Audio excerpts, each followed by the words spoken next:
In the fog-choked shadows of Victorian London, a single black rose petal falls on the desk of Sherlock Holmes, accompanied by a cryptic letter sealed in ominous black wax. It whispers of a cursed artifact, the Ebony Rose, a gem said to bring death to all who claim it. Why has this deadly relic resurfaced now? Who is the mysterious sender warning Holmes of a secret society's sinister plans? As Holmes and Watson plunge into a treacherous world of clandestine auctions, eerie estates, and ancient rituals, each step draws them closer to a malevolent force that threatens to unravel the very fabric of their reality. Will they outwit the shadowy order of the saffron veil, or become the curse's next victims? Unravel the mystery in Sherlock Holmes faces the curse of the Ebony Rose, where every clue pulses with suspense and every answer raises a darker question. Chapter 1. The shadowed letter. The fog clung to Baker Street like a conspirator, muffling the clatter of hooves and the distant cries of newsboys hawking their evening editions. Inside 221B, the fire crackled in the grate, casting a warm glow over the cluttered room. Sherlock Holmes sat in his armchair, his long fingers steepled beneath his chin, his eyes half closed in that peculiar state of reverie that often preceded his most brilliant deductions. Across from him, I, Dr. John Watson, sipped a brandy, my notebook open on my lap, though I had yet to write a single word. The day had been quiet, too quiet, perhaps, for a man like Holmes, whose mind thrived on the peculiar and the perplexing. The clock on the mantel struck 9, its chime a soft intrusion into the silence. Holmes stirred, his gaze flicking to the door as if he anticipated something. I had long since learned to trust these instincts of his, though I could not fathom what he sensed in the stillness of the evening. Moments later, a sharp rap at the door confirmed his intuition. Mrs. Hudson, our steadfast landlady, entered, her face a mixture of curiosity and mild indignation. "A letter for you, Mr. Holmes," she said, holding out a small, black-edged envelope. "Delivered by a boy who ran off before I could ask a thing. Most peculiar, if you ask me." Holmes took the envelope with a faint smile, his eyes gleaming with interest. "Thank you, Mrs. Hudson. Peculiarity is the spice of life, is it not?" She huffed, muttering something about respectable hours, and retreated downstairs. Holmes turned the envelope over in his hands, his fingers tracing its edges. It was of fine quality, the paper thick and creamy, sealed with a blob of black wax impressed with the shape of a rose. I leaned forward, my curiosity piqued. "An unusual seal," I remarked. "Not one I've seen before." Holmes nodded, his expression unreadable. The black rose is a symbol laden with meaning, grief, mystery, or, in some circles, a warning. Let us see what secrets it holds. With a deft movement, he broke the seal and unfolded the letter. The script was elegant, almost feminine, written in jet-black ink that seemed to shimmer faintly in the firelight. He read aloud, his voice low and measured. "Mr. Sherlock Holmes, your reputation as a man of singular intellect precedes you. I write to warn you of a danger most dire, one that threatens not only my life, but the very fabric of order in this city. The Ebony Rose, an artifact of ancient power, has resurfaced, and with it, a curse that claims the lives of those who seek to possess it. I implore you to investigate, for I fear I am already marked. You will find me at 17 Ravens Court, beyond the East End, before the clock strikes midnight tomorrow. Come alone, save for your trusted companion, Time is short. Yours in desperation, a friend. Holmes set the letter down, his eyes narrowing. A curious invitation, he murmured. The tone is urgent, yet the writer takes care to flatter. The mention of the Ebony Rose is intriguing, likely a relic of some historical or occult significance. And Ravenscourt, a street I do not immediately recall, which suggests it is either obscure or deliberately misnamed. I frowned, setting my glass aside. A trap, perhaps? The anonymity, the dramatic tone, it smacks of allure. Possibly, Holmes replied, rising to consult his index of London streets, a meticulously organized collection of maps and notes. But a trap requires bait, and this letter offers precisely the kind of mystery that tempts me. Watson, would you be so kind as to fetch your revolver? I suspect we shall need it. The next evening found us in a hansom cab, rattling through the fog-choked streets toward the East End. The address, 17 Ravenscourt, proved to be a narrow lane tucked behind a row of crumbling warehouses, far from the gaslit bustle of central London. The air was thick with the stench of coal smoke and river muck, and the silence was broken only by the occasional scuttle of rats. Holmes, clad in his Inverness cape, moved with the alertness of a predator, his eyes scanning every shadow. The house itself was a derelict manor, its windows boarded, its iron gate rusted and ajar. The knocker, shaped like a gargoyle's head, seemed to leer at us as Holmes rapped sharply. No answer came. He tried the door, which creaked open under his touch, revealing a dark, cavernous hall. Dust motes danced in the sliver of moonlight that pierced the gloom. "Stay close, Watson," Holmes whispered, his voice barely audible. "This place has the air of a stage set for tragedy." We stepped inside, my hand resting on the revolver in my pocket. The air was stale, heavy with the scent of mildew and something sharper, almost metallic. Holmes lit a small lantern, beam illuminating faded wallpaper and a grand staircase that spiraled into darkness. On a table in the center of the hall lay a single black rose petal, its edges curled as if scorched. Holmes knelt, examining the petal without touching it. "Freshly cut," he said, "no more than a day old. Our correspondent was here, or someone wishes us to believe so." He rose, his gaze sweeping the room. A faint scrape echoed from above, like a chair being moved. My grip tightened on the phaeton on the Quai Cone. My grip tightened on the pie revolver, but Holmes motioned for silence. We ascended the staircase, each step creaking under our weight.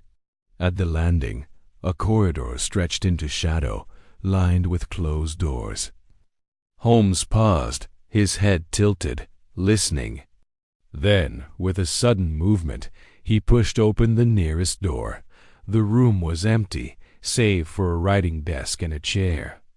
On the desk lay a folded piece of paper, its edges yellowed with age. Holmes unfolded it, revealing a single sentence in the key. Same elegant script as the letter. "The Ebony Rose is guarded by those who wear the saffron veil." Holmes' eyes gleamed. "The saffron veil," he repeated. "A name that suggests a secret society, perhaps one with roots in esoteric traditions. This is no mere prank, Watson. We are on the trail of something ancient and dangerous." We searched the manor for another hour, finding only cobwebs and echoes. The mysterious correspondent was absent, and no further clues presented themselves. As we stepped back into the foggy night, Holmes paused at the gate, his expression thoughtful. "The letter was a summons, Watson," he said. not to meet a person, but to begin a hunt. The Ebony Rose is real, and someone or something wants us to find it. Tomorrow we shall consult my archives and the British Museum. If this artifact exists, its history will guide us. We returned to Baker Street as the city slept, the fog swirling around us like a living thing. I could not shake the feeling that we had stepped into a web, its strands invisible but tightening. Holmes, however, seemed invigorated, his mind already racing ahead to the next clue. As we settled by the fire, he lit his pipe, the smoke curling upward like a question mark. "Sleep well, Watson," he said, a faint smile playing on his lips. Tomorrow we chase the shadow of a rose.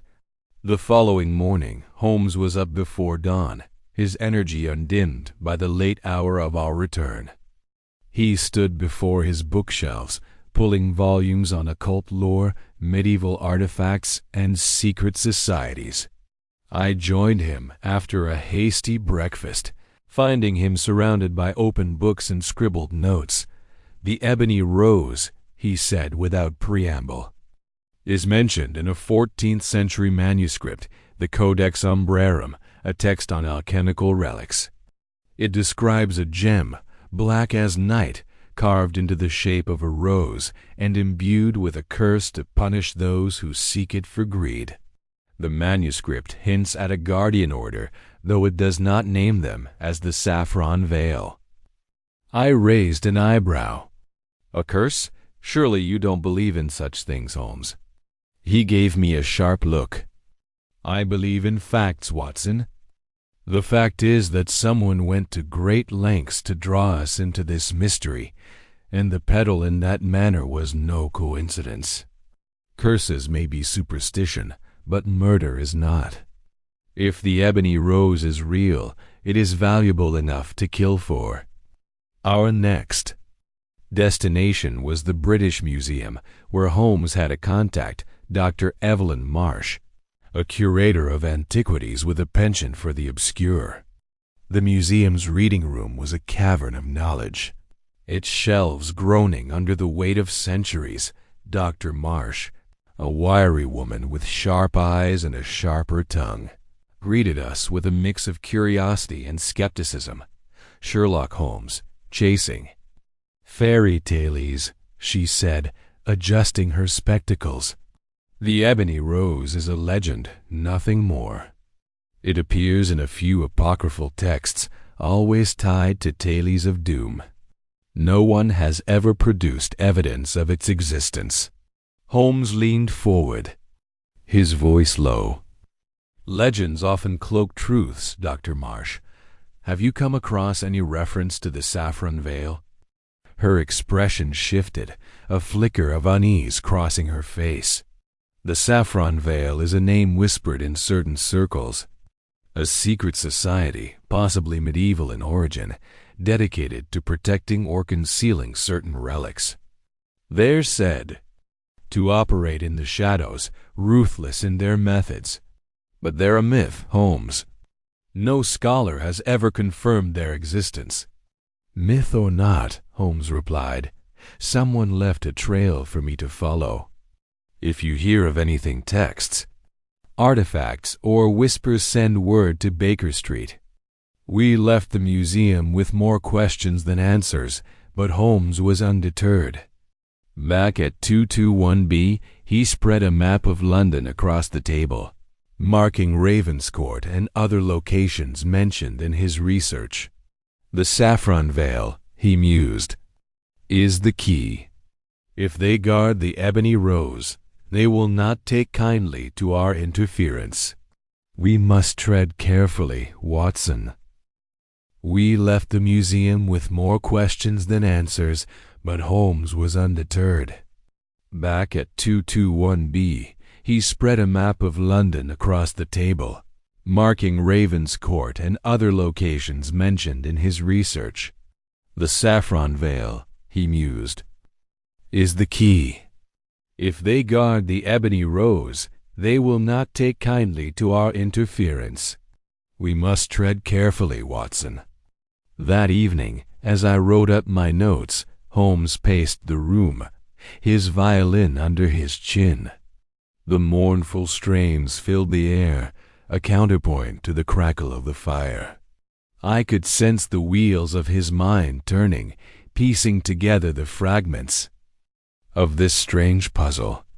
The letter, the petal, the cryptic note, they were pieces of a larger design, one that promised danger and intrigue in equal measure. As the clock struck 10, Holmes set down his violin and turned to me. "Tomorrow, Watson, we shall seek out the underworld of London's antiquities trade. If the Ebony Rose is as coveted as our correspondent claims, it will have left a trail in the black market. Rest now, for we are about to step into a game where the stakes are life and death." I nodded, though sleep seemed a distant prospect. The shadow of the Ebony Rose loomed over us, its curse a whisper in the dark. Yet, with Holmes leading the way, I felt a curious certainty that we would unravel its secrets. The chapter of our adventure had begun, and though the manor had yielded little, it had set us on a path from which there was no turning back. The fire burned low, and outside, the fog pressed against the windows, as if the city itself held its breath, waiting for what came next. The days that followed were a whirlwind of activity. Holmes plunged into the underbelly of London's antiquities trade. His network of informants, the irregulars, as he called them, scouring the city for whispers of the Ebony Rose. We visited smoky taverns, shadowed auction houses, and hidden shops where relics changed hands under the table. Each lead brought us closer to the truth, yet the saffron veil remained elusive, a phantom just beyond our grasp. One evening, as we returned to Baker Street, a street urchin slipped a note into Holmes' hand and vanished into the crowd. Holmes unfolded it, his eyes narrowing as he read. "Watson," he said, "our next move is clear. The Ebony Rose is to be auctioned tomorrow night in a warehouse by the Thames. We shall attend, but not as ourselves. Prepare your finest disguise, for we are about to enter the lion's den." The chapter closed with us preparing for the auction, our disguises ready, our resolve firm. The Ebony Rose was within reach, and with it, the answers to the mystery that had drawn us into its orbit. The fog might obscure the path, but Sherlock Holmes was a beacon in the dark, and I followed him without hesitation, ready for whatever lay ahead. Chapter 2. The Midnight Auction. The fog hung low over the Thames, a thick gray shroud that clung to the cobblestones and muffled the distant clang of dockside bells. Sherlock Holmes, clad in a tailored but slightly worn frock-coat, adjusted his false mustache and surveyed the shadowed warehouse district.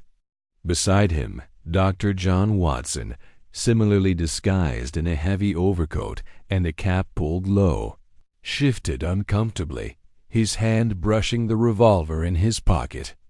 The cryptic note from the dilapidated manor had led them here, to a clandestine auction rumored to feature the Ebony Rose, an artifact cloaked in whispers of death and mystery. Holmes' sharp eyes scanned the alley. The note spoke of a gathering. "At midnight," he murmured, his voice low but precise. "We must assume the players in this game are both wealthy and dangerous. Stay alert, Watson." Watson nodded, his breath visible in the chill air. "I still don't see why we couldn't come as ourselves. Surely Scotland Yard would—" "Scotland Yard," Holmes interrupted, "would scatter these shadows like roaches. We need answers, not arrests. Our disguises grant us entry as collectors of the arcane, not as hunters of truth." He adjusted his spectacles, a prop to complete his persona as Mr. Reginald Carver, antiquarian. Watson, posing as his assistant. Mr. James Harrow gave a resigned sigh but followed as Holmes strode toward the warehouse. The building loomed ahead, its brick facade crumbling, windows boarded save for a faint glow seeping through the cracks. A burly man in a tattered coat stood at a side door, his eyes glinting under a low-brimmed hat. Holmes approached with the confidence of a man accustomed to such dealings. Producing a folded card, the forged invitation gleamed from the manors. Hidden note. The guard scrutinized it, grunted, and jerked his thumb toward the door. Inside, the air was thick with cigar smoke and the murmur of voices. A motley crowd filled the cavernous space, men in tailored suits, women in veiled hats, and a few figures whose attire suggested foreign origins, perhaps a Russian merchant, a turbaned scholar, or a gaunt figure in a cloak that seemed to swallow. Light. Oil lamps cast flickering shadows across crates and draped tables, where artifacts of dubious provenance were displayed, a jade idol, a rusted blade, a crystal skull. But all eyes were drawn to the center, where a small pedestal stood. Beneath a velvet cloth, Holmes leaned toward Watson, whispering, "Observe the crowd. Their greed betrays their motives. The Ebony Rose will be the prize, but who seeks it and why?" Watson's gaze swept the room. "That man in the corner," he whispered, nodding toward a portly figure with a waxed mustache. "He's sweating. Despite the cold. Nervous, perhaps?" "Or guilty," Holmes replied, his eyes narrowing. "Note the woman in green near the front. Her fingers twitch as if she's counting bids before they're made. A professional, likely here for a client." Before Watson could respond, a sharp rap echoed through the warehouse. A tall man in a black tailcoat stepped onto a makeshift platform, his face obscured by a half-mask. The auctioneer.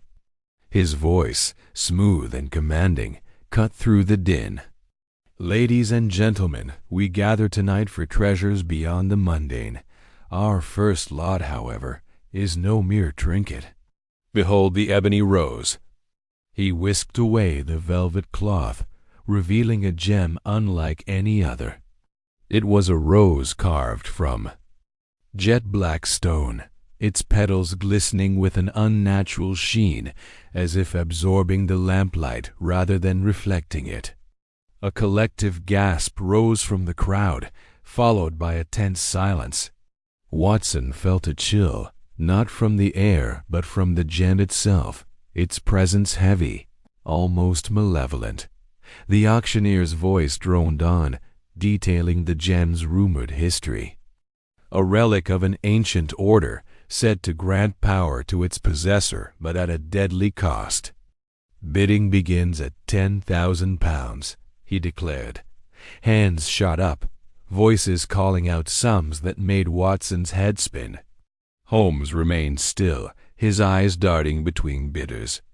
The portly man Watson had noted earlier bid aggressively, his voice trembling as he raised the price to 20,000.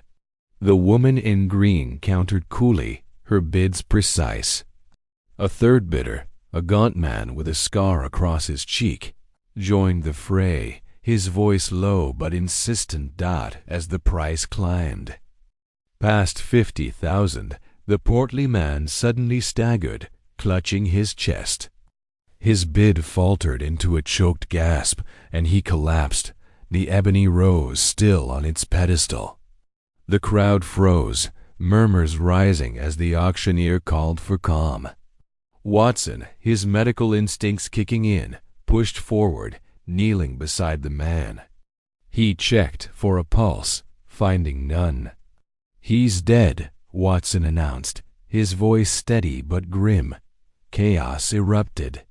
Bidders shouted, some rushing for the exits, others crowding closer. Holmes, however, was already moving, his eyes locked on the fallen man's hand, which clutched a small leather journal. With a deft motion, he slipped it into his coat before anyone noticed. The auctioneer, flustered, ordered the gem covered, and the auction suspended. Guards began herding the crowd out, their faces grim. Outside, in the fog-choked alley, Holmes and Watson slipped away, avoiding the panicked throng. Once safely in a hansom cab rattling back toward Baker Street, Holmes opened the journal.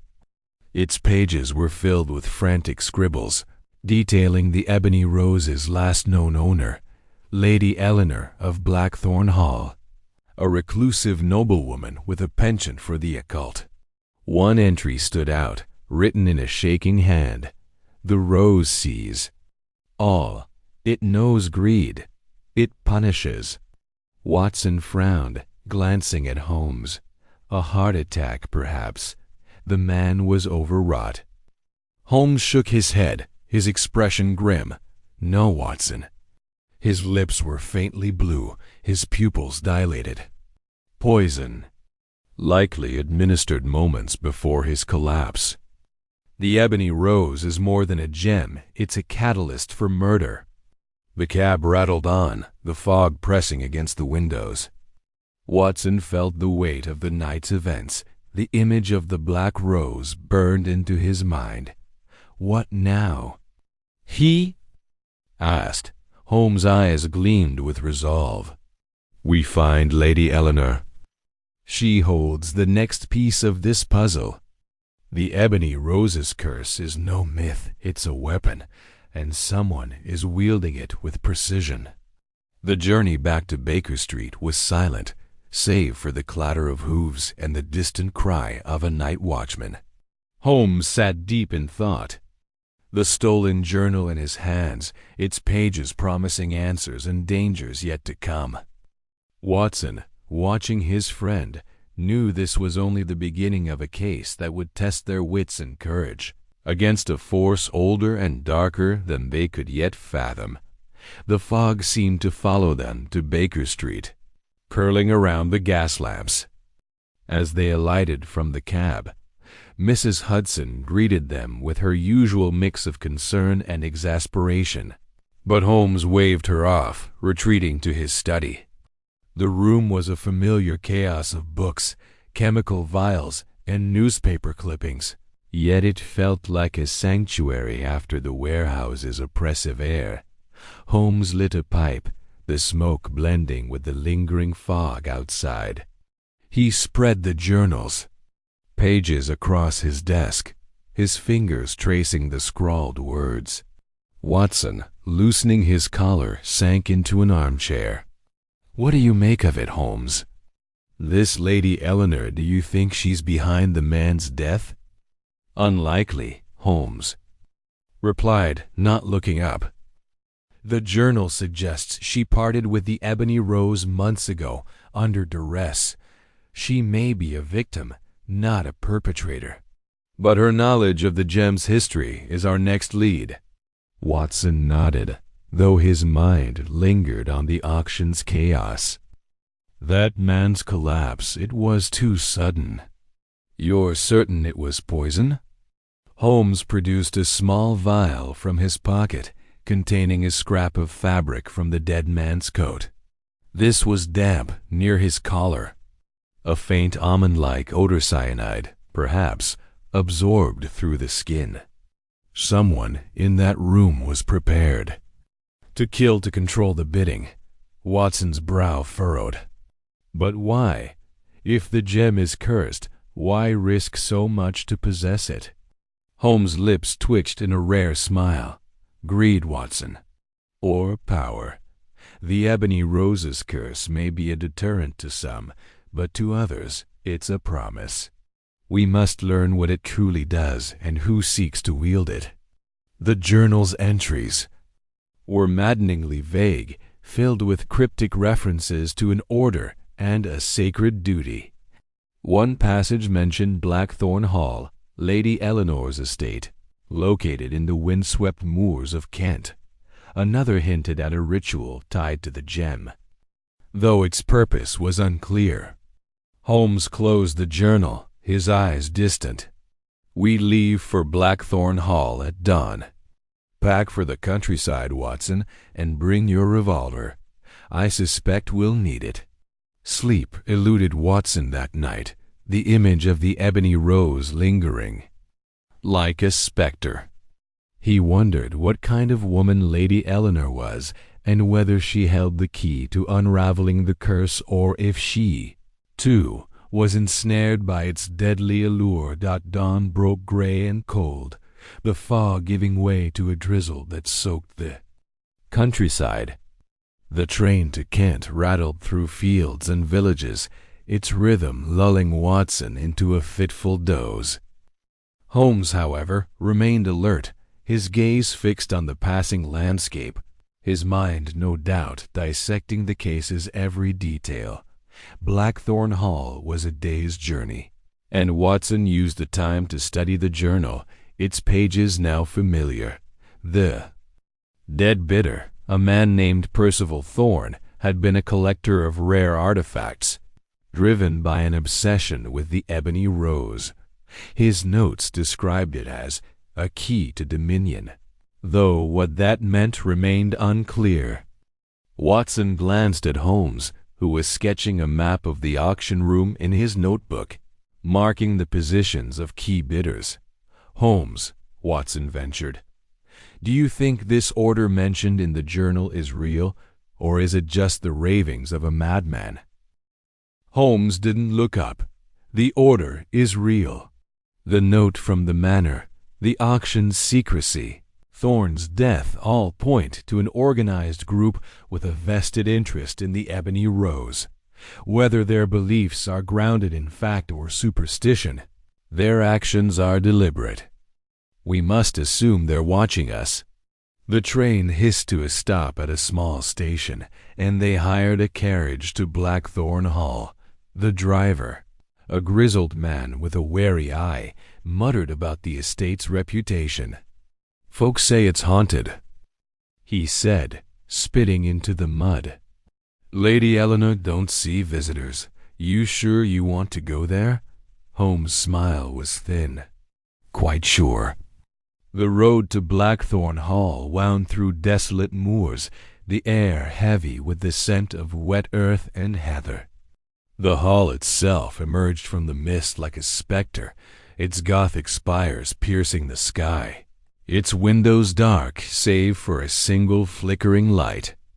Watson felt a prickle of unease, but Holmes' stride was purposeful as they approached the iron gates.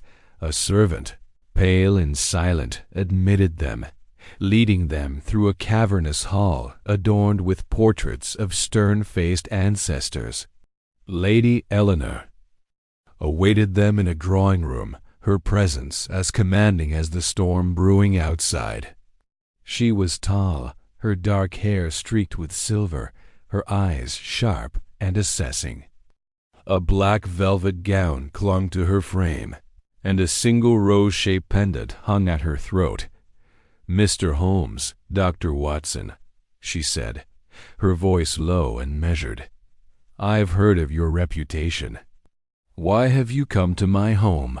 Holmes met her gaze. "The Ebony Rose, Lady Eleanor. It was yours, and now it's at the center of a murder. We need to know its history and why it's worth killing for." Her expression flickered, a mix of fear and resolve. "The rose is no mere gem," she said. "It's a relic of an ancient order, cursed to punish those who seek it for greed. I rid myself of it to escape its shadow. But it seems the shadow has found you." Before Holmes could press further, a clap of thunder shook the hall, and the lights flickered. A scream echoed from the servants' quarters, sharp and terrified.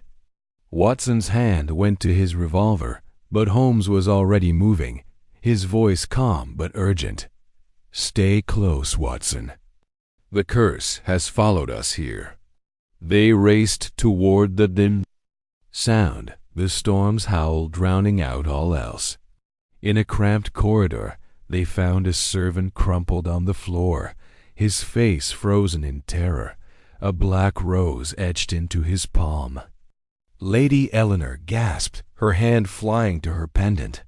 Holmes knelt beside the body, his eyes scanning every detail. "Poison again," he murmured. "The same method as the auction. Someone in this house is an agent of the order." The storm raged on, trapping them in Blackthorn Hall. Watson glanced at the shadowed corners, the weight of the Ebony Rose's curse pressing against his chest. Holmes, however, was undeterred, his mind already weaving a plan to unmask the killer. "We set a trap," he said, his voice steady. "Tonight we draw them out." As the household settled into an uneasy silence, Holmes outlined his plan, his eyes gleaming with the thrill of the hunt. Watson, though wary, felt a surge of resolve. The Ebony Rose was no longer just a mystery, it was a deadly game, and they were now its players. The night deepened, the storm unrelenting. Holmes positioned himself in the drawing room, the journal opened before him as bait. Watson hid in an alcove, his revolver ready, his heart pounding. Lady Eleanor, pale but composed, agreed to play her part, feigning ignorance of their plan. The other servants, a small and nervous group, were gathered in the dining hall under the pretense of a late supper. Hours passed, the only sounds the crackle of the fire and the storm's fury. Then a creak on the stairs. Watson tensed, his grip tightening. A figure emerged, cloaked in black, moving silently toward the journal. Holmes rose, his voice cutting through the darkness. "Step into the light." The figure froze, then lunged, a blade flashing. Watson sprang from his hiding place, tackling the intruder. A brief struggle ended with the figure pinned, their hood falling back to reveal a young servant, his face pale with fear. "I had no choice," he gasped. "The order, they threaten my family." Holmes' eyes were cold. "Who leads them? Where is the Ebony Rose now?" The servant's voice trembled. "I don't know their leader. They communicate through notes, symbols. The rose, it's gone, taken after the auction. They're preparing something. A ritual in London." Lady Eleanor, watching from the doorway, clutched her pendant. "The Order of the Saffron Veil," she whispered. "They've hunted the rose for centuries. I thought I'd escape them." Holmes secured the servant, binding his hands. "You've given us a start," he said, "but the game is far from over." As dawn broke, the storm subsided, leaving Blackthorn Hall in eerie calm. Holmes and Watson prepared to return to London, the servant in custody, the journal's clues pointing to a hidden chapel in the city's underbelly. Watson felt the weight of the case growing, the Ebony Rose's shadow stretching further with each step dot in the carriage back to the station. Holmes was silent, his mind racing. Watson, glancing at his friend, knew the real battle lay ahead. The Order of the Saffron Veil was no myth, and their pursuit of the Ebony Rose was far from over. The curse, it seemed, was only beginning to reveal its true power. Chapter 3. The Lady of Blackthorn Hall. The train rattled through the English countryside, its rhythmic clatter a counterpoint to the dense fog that clung to the rolling hills. Sherlock Holmes sat by the window, his sharp eyes scanning the landscape. Though the mist obscured all but the nearest hedgerows, Dr. John Watson, seated opposite, adjusted his overcoat and glanced at his friend, whose silence was as telling as any spoken deduction. "Holmes," Watson ventured, "you've been uncommonly Quiet since we left London. What's on your mind?" Holmes' lips twitched into a faint smile, his gaze still fixed outside. The Ebony Rose, Watson. Its history is a puzzle, and puzzles are rarely so obliging as to reveal their pieces without effort. The note we found suggested a noblewoman, Lady Eleanor, as its last known keeper. Her connection to this so-called curse intrigues me. Why would a recluse hold such a dangerous artifact? Watson frowned, recalling the cryptic note from the abandoned manor. "Seek the Lady of Blackthorn, where shadows guard the rose's secret." "You suspect she's more than a collector?" "I suspect nothing yet," Holmes replied, his tone clipped. "Suspicion clouds judgment.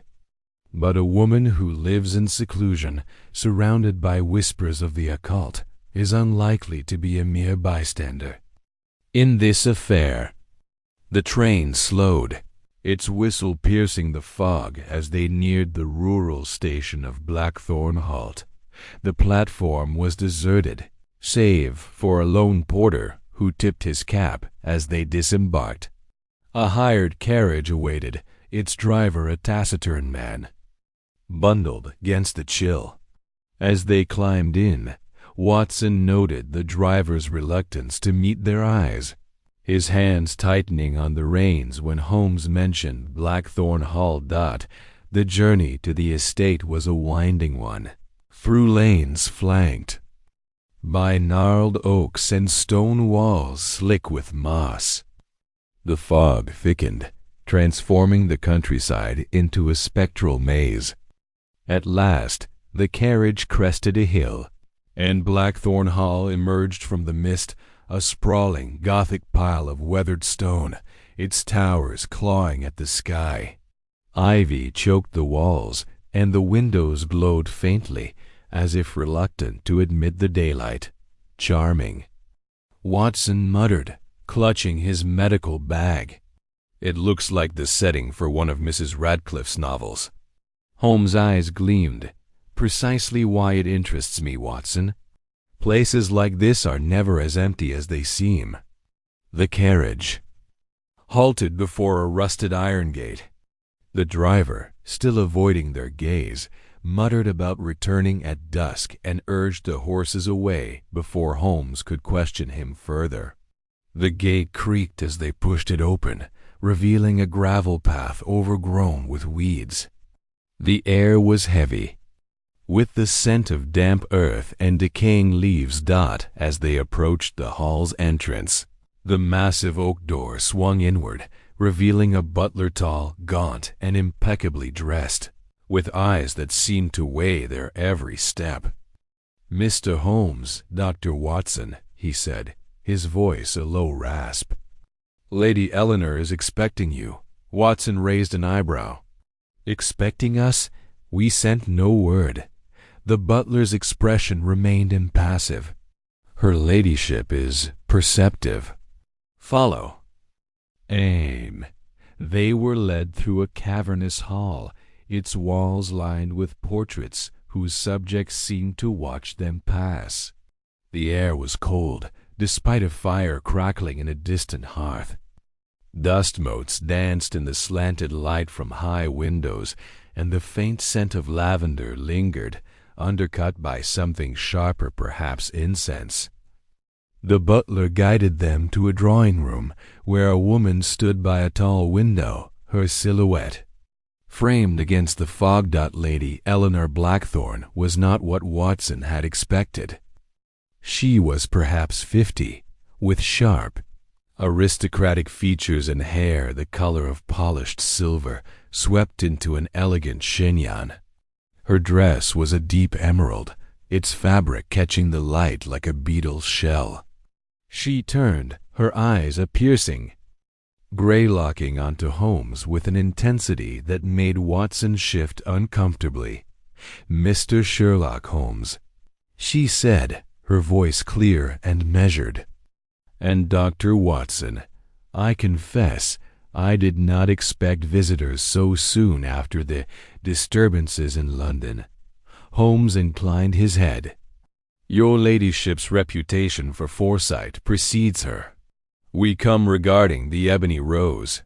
Her expression flickered, a shadow crossing her face.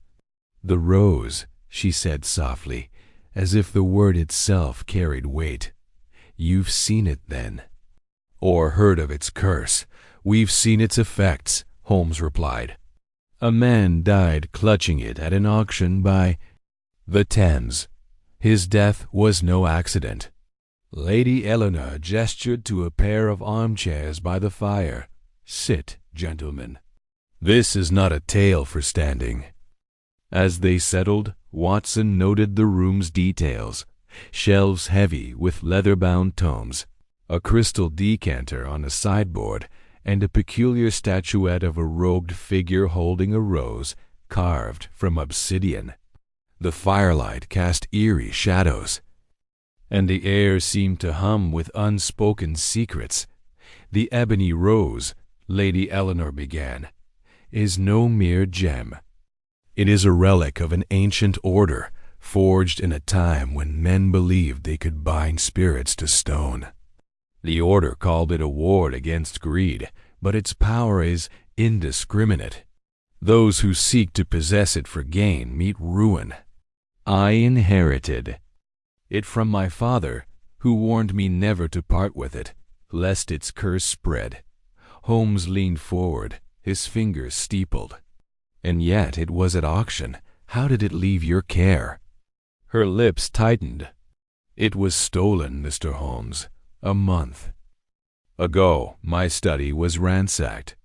The rose was taken, along with papers detailing its history. I've been searching for it since, but my resources are limited."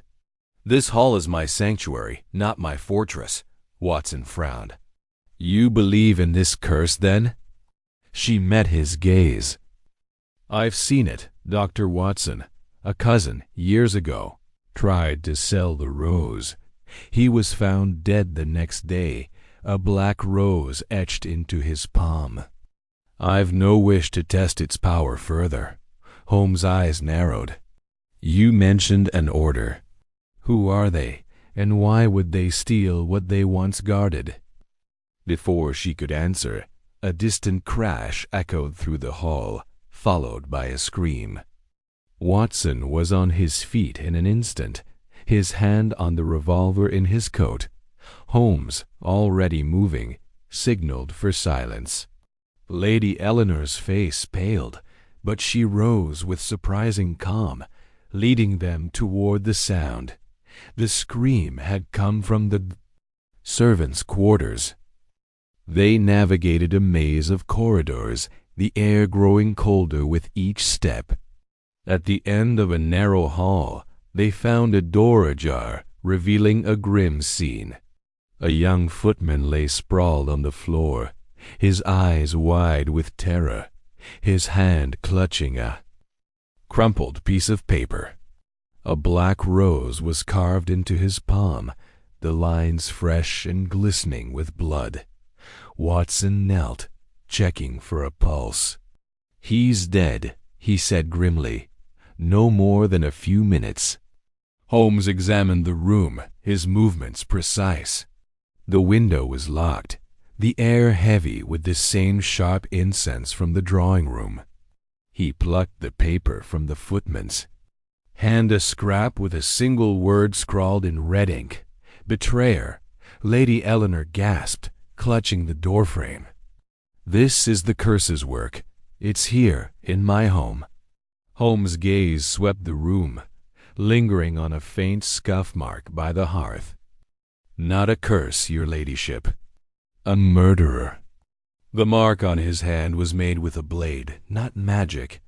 "And this paper," he held it to the light, "is written in ink still wet. Whoever did this is still in the hall." A low rumble interrupted them, the sound of thunder rolling over the hills. The fog outside thickened, and rain began to lash the windows. Watson glanced at Holmes. "We're cut off, aren't we?" Holmes nodded. "For now, but that works to our advantage." The killer cannot flee, and I intend to find them before they strike again." Lady Eleanor led them to a library where she summoned her staff, a housekeeper, a cook, 2 maids, and a stableman. Each looked shaken, their eyes darting nervously. Holmes paced before them, his presence commanding silence.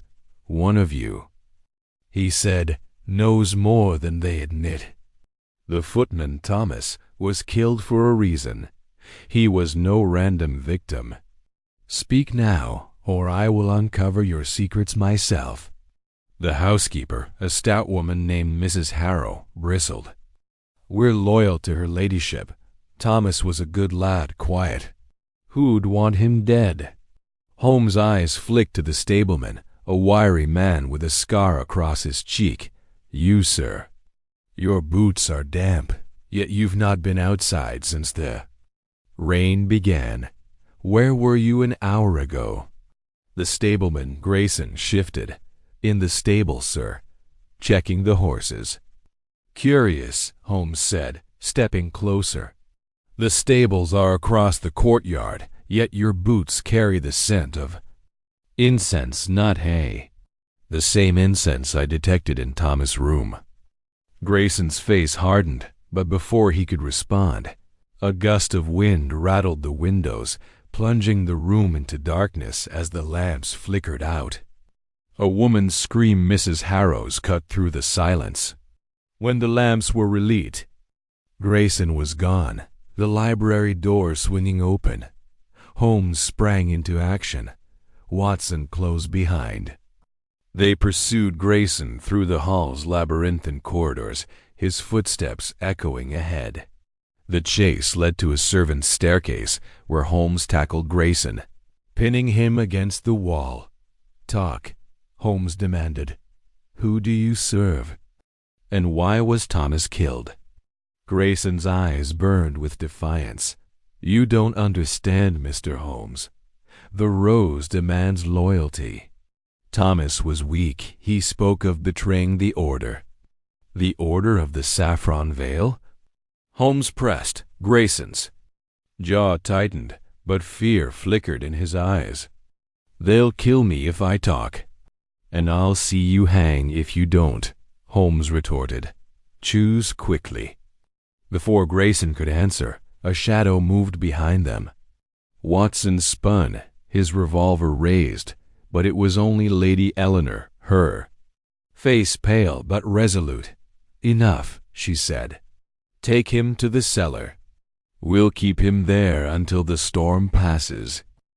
Holmes bound Grayson's hands with a cord from the curtains, and they locked him in a wine cellar, its iron door secure. As they returned to the library, Watson's mind raced. "Holmes, if the Order is here, they're bolder than we thought." "What's their aim?" Holmes' expression was grim. "The Ebony Rose is more than a relic. It's a key, Watson." "To what? I'm not yet certain. But the Order's desperation suggests a purpose beyond mere greed. We must search the hall for clues." The storm raged on, trapping them within Blackthorn Hall's walls. Holmes divided their efforts. Watson would examine Thomas' belongings, while Holmes searched Lady Eleanor's study for traces of the theft she'd described. The library became their base, its fire a flickering bulwark against the darkness. Watson found little in Thomas' sparse room. A few clothes, a worn Bible, and a hidden letter tucked beneath the mattress. It was addressed to Thomas from an unknown sender, warning him to keep silent or face the Rose's wrath. Watson pocketed it, his unease growing. Meanwhile, Holmes' search of the study yielded a hidden compartment in a bookshelf containing a journal bound in black leather. Its pages detailed the Ebony Rose's history, confirming Lady Eleanor's tale but adding a chilling detail. The Rose was said to amplify the desires of its keeper, twisting them into obsession. The journal mentioned a ritual, incomplete without the gem that could awaken the shadows. As night fell, the storm showed no sign of abating. Holmes and Watson reconvened in the library, sharing their findings. Lady Eleanor joined them, her composure fraying. "If the order is here," she said, "they'll come for me next. I've guarded the Rose's secret too long." Holmes' eyes gleamed. "Then we'll use that to our advantage. Watson, fetch Grayson. It's time to set a trap." The plan was simple but bold. They would stage a confrontation in the Great Hall, with Lady Eleanor announcing she'd hidden the Ebony Rose elsewhere in the estate. Holmes believed the killer, still among them, would act to find it, revealing themselves. Watson, uneasy but trusting Holmes' instincts, brought Grayson from the cellar, his wrists still bound. The great hall was a cavernous space, its high ceiling lost in shadow. The staff gathered, their faces tense. Lady Eleanor stood at the head of the room, her voice steady as she spoke. "The Ebony Rose is no longer in my possession," she declared. "I've hidden it where none of you will find it. Leave this hall, and no more blood need be spilled." A murmur ran through the staff. Mrs. Harrow clutched her apron.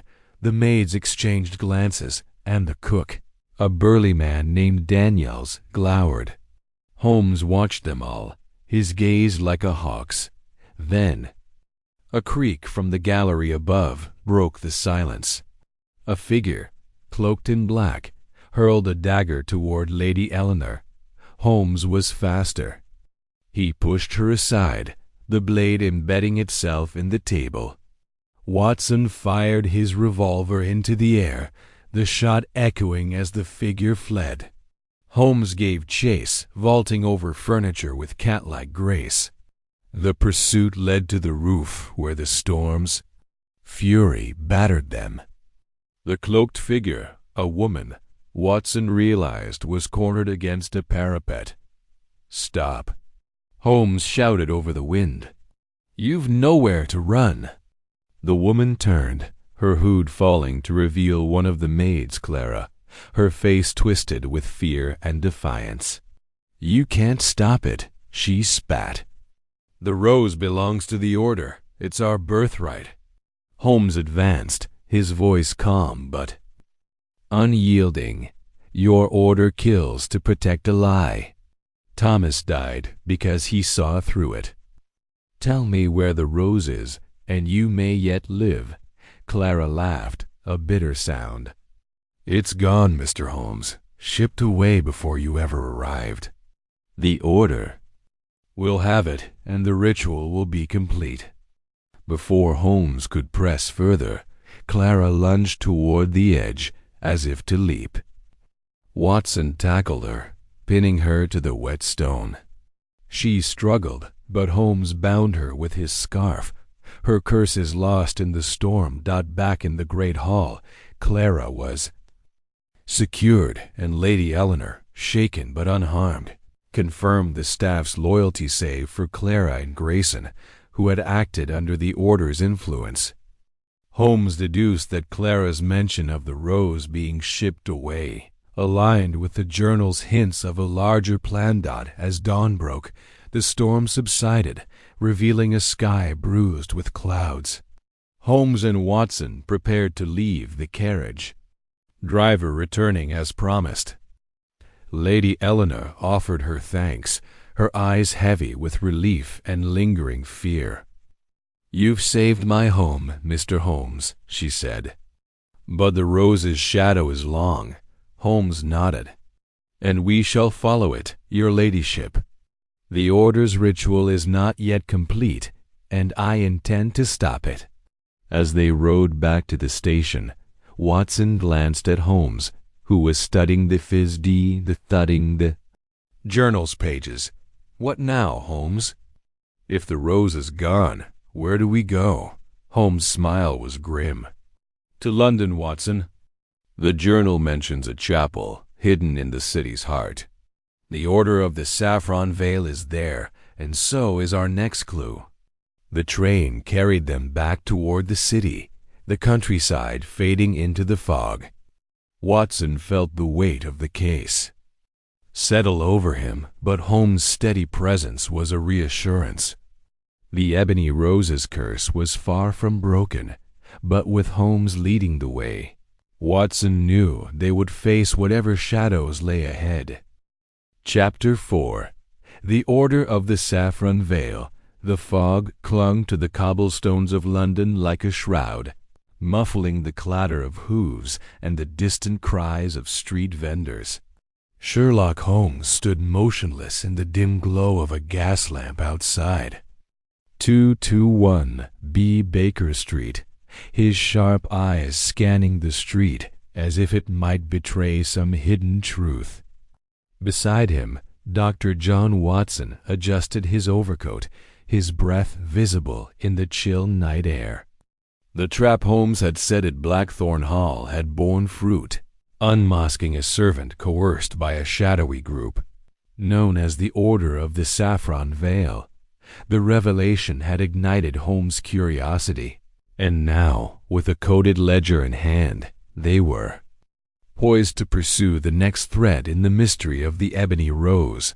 "Holmes," Watson said, his voice low, "this order business feels like stepping into a penny dreadful. Secret societies, cursed gems. Surely this is more fiction than fact?" Holmes' lips twitched into a faint smile. "Fiction, Watson, is merely truth dressed in garish clothing. The order is real, and their interest in the Ebony Rose is no mere fancy." That servant's fear was palpable, and fear, my dear friend, is a reliable compass when navigating the unknown. Their destination, deduced from the servant's cryptic confession, was a hidden chapel in Whitechapel, a district where shadows seemed to have a life of their own. The servant had spoken of a saffron veil, a term that had puzzled Watson, until Holmes explained it likely referred to a ritualistic symbol used by the order, perhaps tied to their ceremonies.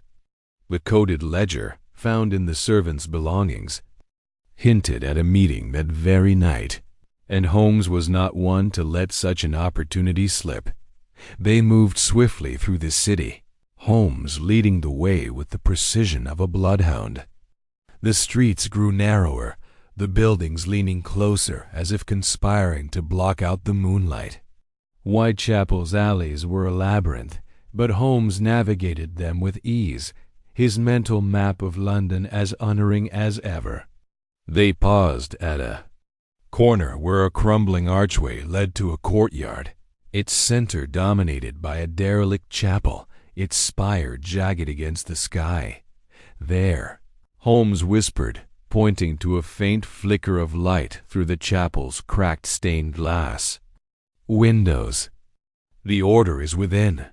Watson's hand instinctively went to the revolver in his coat pocket. "How do we proceed?" "Storm the place like a cavalry charge." Holmes' eyes glinted with amusement. "Subtlety, Watson. We are not here to wage war, but to observe. The order guards its secrets jealously, and we must be specters, not soldiers." They slipped into the courtyard, keeping to the shadows. The chapel's door was ajar, guarded by a hulking figure cloaked in black. Holmes gestured for Watson to follow, and they circled the building, finding a broken window at the rear. With a deft movement, Holmes pried it open, and they climbed inside, landing softly on the dusty floor of a vestry. The air inside was thick with the scent of incense and something metallic, perhaps blood. Muffled voices echoed from the main chamber, and Holmes crept forward, Watson close behind. They peered through a gap in a rotting curtain, and the sight before them was like something from a fevered dream. A dozen figures stood in a circle, draped in robes of deep saffron, their faces obscured by hoods. At the center of the chapel, on a stone altar, lay a replica of the Ebony Rose, its black petals, gleaming under the light of flickering candles. A low chant filled the air, rhythmic and hypnotic, the words unintelligible but heavy with intent. One figure, taller than the rest, raised a staff adorned with a golden rose, and the chanting grew louder. Holmes leaned close to Watson, his voice barely audible. They invoke the curse. The gem is not merely an object to them, it's a conduit. Watson frowned. A conduit for what? Power, Holmes replied. Or something they believe to be power. Observe the symbols on the floor. Watson squinted, noticing intricate patterns etched into the stone spirals, roses, and what looked like runes. Occult nonsense, he muttered. Perhaps, Holmes said, but nonsense with purpose. The Ebony Rose's legend speaks of a force bound within it, and these fools think they can wield it. The ceremony intensified, the tall figure now reciting words in a language Watson couldn't place, Latin perhaps, or something older. The air seemed to thicken, and Watson felt an inexplicable chill, as if the chapel itself were alive. Holmes' expression remained impassive, but his eyes darted across the scene, cataloging every detail. Suddenly, a cloaked figure at the edge of the circle turned, their hoods slipping slightly to reveal a glimpse of a pale face. Their eyes locked onto the curtain where Holmes and Watson hid. Watson tensed, but Holmes placed a steadying hand on his arm. "Steady," Holmes whispered. "They've seen us." The figure shouted, and the chanting stopped. The saffron-robed figures turned as one, their movements eerily synchronized. The tall leader pointed their staff toward the curtain, and chaos erupted. The cloaked figure who had spotted them lunged forward, drawing a curved dagger. "Run!" Holmes barked, shoving Watson toward the vestry. They scrambled through the window, landing hard in the courtyard. Footsteps pounded behind them, and Watson drew his revolver, firing a warning shot into the air. The pursuers hesitated, but only for a moment. Holmes grabbed Watson's arm, pulling him into the maze of alleys. The chase was relentless. The Order's agents were swift, their saffron robes flashing in the moonlight as they pursued. Holmes lead Watson through a dizzying series of turns, doubling back to confuse their hunters. They ducked into a narrow passage, pressing themselves against a damp wall as footsteps thundered past. Watson panted, his heart racing. Did we lose them? 4. "Now," Holmes said, his voice calm but urgent. "But we've stirred the hornet's nest. The Order knows we're onto them." In the chaos, Holmes had managed to snatch a small leather-bound book from one of the pursuers, a coded ledger, similar to the one from Blackthorn Hall. They retreated to a safe house Holmes maintained in Spitalfields, a nondescript room above. A butcher's shop. There, under the flickering light of a single lamp, Holmes set to work deciphering the ledger. The pages were filled with cryptic symbols, a mix of ciphers and esoteric glyphs. Watson watched as Holmes' fingers traced the lines, his brow furrowed in concentration. "It's a substitution cipher," Holmes murmured, but layered with a secondary code based on alchemical symbols. Clever, but not impenetrable. Hours passed, the night deepening outside. Watson brewed tea, more to keep himself occupied than out of necessity. Finally, Holmes leaned back, a triumphant gleam in his eyes. "The ledger details their plan," he said. "The Order intends to use the Ebony Rose in a grand ritual, one they believe will grant them dominion over the forces bound within it. They call it the Awakening." Watson frowned. "Awakening what, exactly?" Holmes' expression darkened. "Something ancient, if their texts are to be believed. The ledger mentions a ship, the Nightshade, docked at a remote port. It's their next move transporting the gem to a location where the ritual can be completed. Then we intercept them, Watson said, his voice firm. Holmes nodded. Precisely. But we must act swiftly. The order is desperate, and desperation breeds recklessness. They left the safe house at dawn, the city stirring around them. Holmes' network of informants, street urchins, cabbies, and dock workers provided the location of the Nightshade, a secluded dock in Wapping, shrouded in early morning mist. As they approached, the ship loomed into view, its black hull glistening. Like the Ebony Rose itself, posing as dock workers, they blended into the bustle of the port, their caps pulled low. The ship was heavily guarded, but Holmes' keen eye spotted a moment of laxity, a guard distracted by a passing vendor. They slipped aboard, hiding among crates in the hold. The air was thick with the scent of salt and something acrid, perhaps chemicals used in the order's rituals. The hold was a treasure trove of the bizarre. Crates filled with ancient texts, vials of strange liquids, and artifacts etched with the same runes they'd seen in the chapel. At the center was a locked chest, its surface carved with a rose. Holmes picked the lock with practiced ease, revealing a velvet-lined interior but "Number Ebony Rose, a decoy," Holmes muttered. The real gem must be elsewhere on the ship. Their search was interrupted by the sound of boots on the deck above. The order's agents were boarding, their voices sharp with urgency. Holmes and Watson hid behind a stack of crates, listening, as the agents discussed the gem's transport to a sacred site.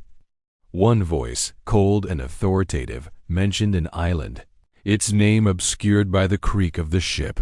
"We need that map," Holmes whispered. "It's our only lead." They waited until the agents moved to the upper decks, then resumed their search. In a captain's cabin, Holmes found a hidden compartment beneath a desk. Inside was a parchment map, its edges worn but legible. It depicted a forgotten island in the North Sea, marked with a single ominous symbol, a black rose. Before they could study it further, the door burst open. 3 agents stood there, daggers drawn, their saffron sashes stark against their dark clothing. "Intruders!" one shouted. Holmes moved like lightning, knocking over a lantern.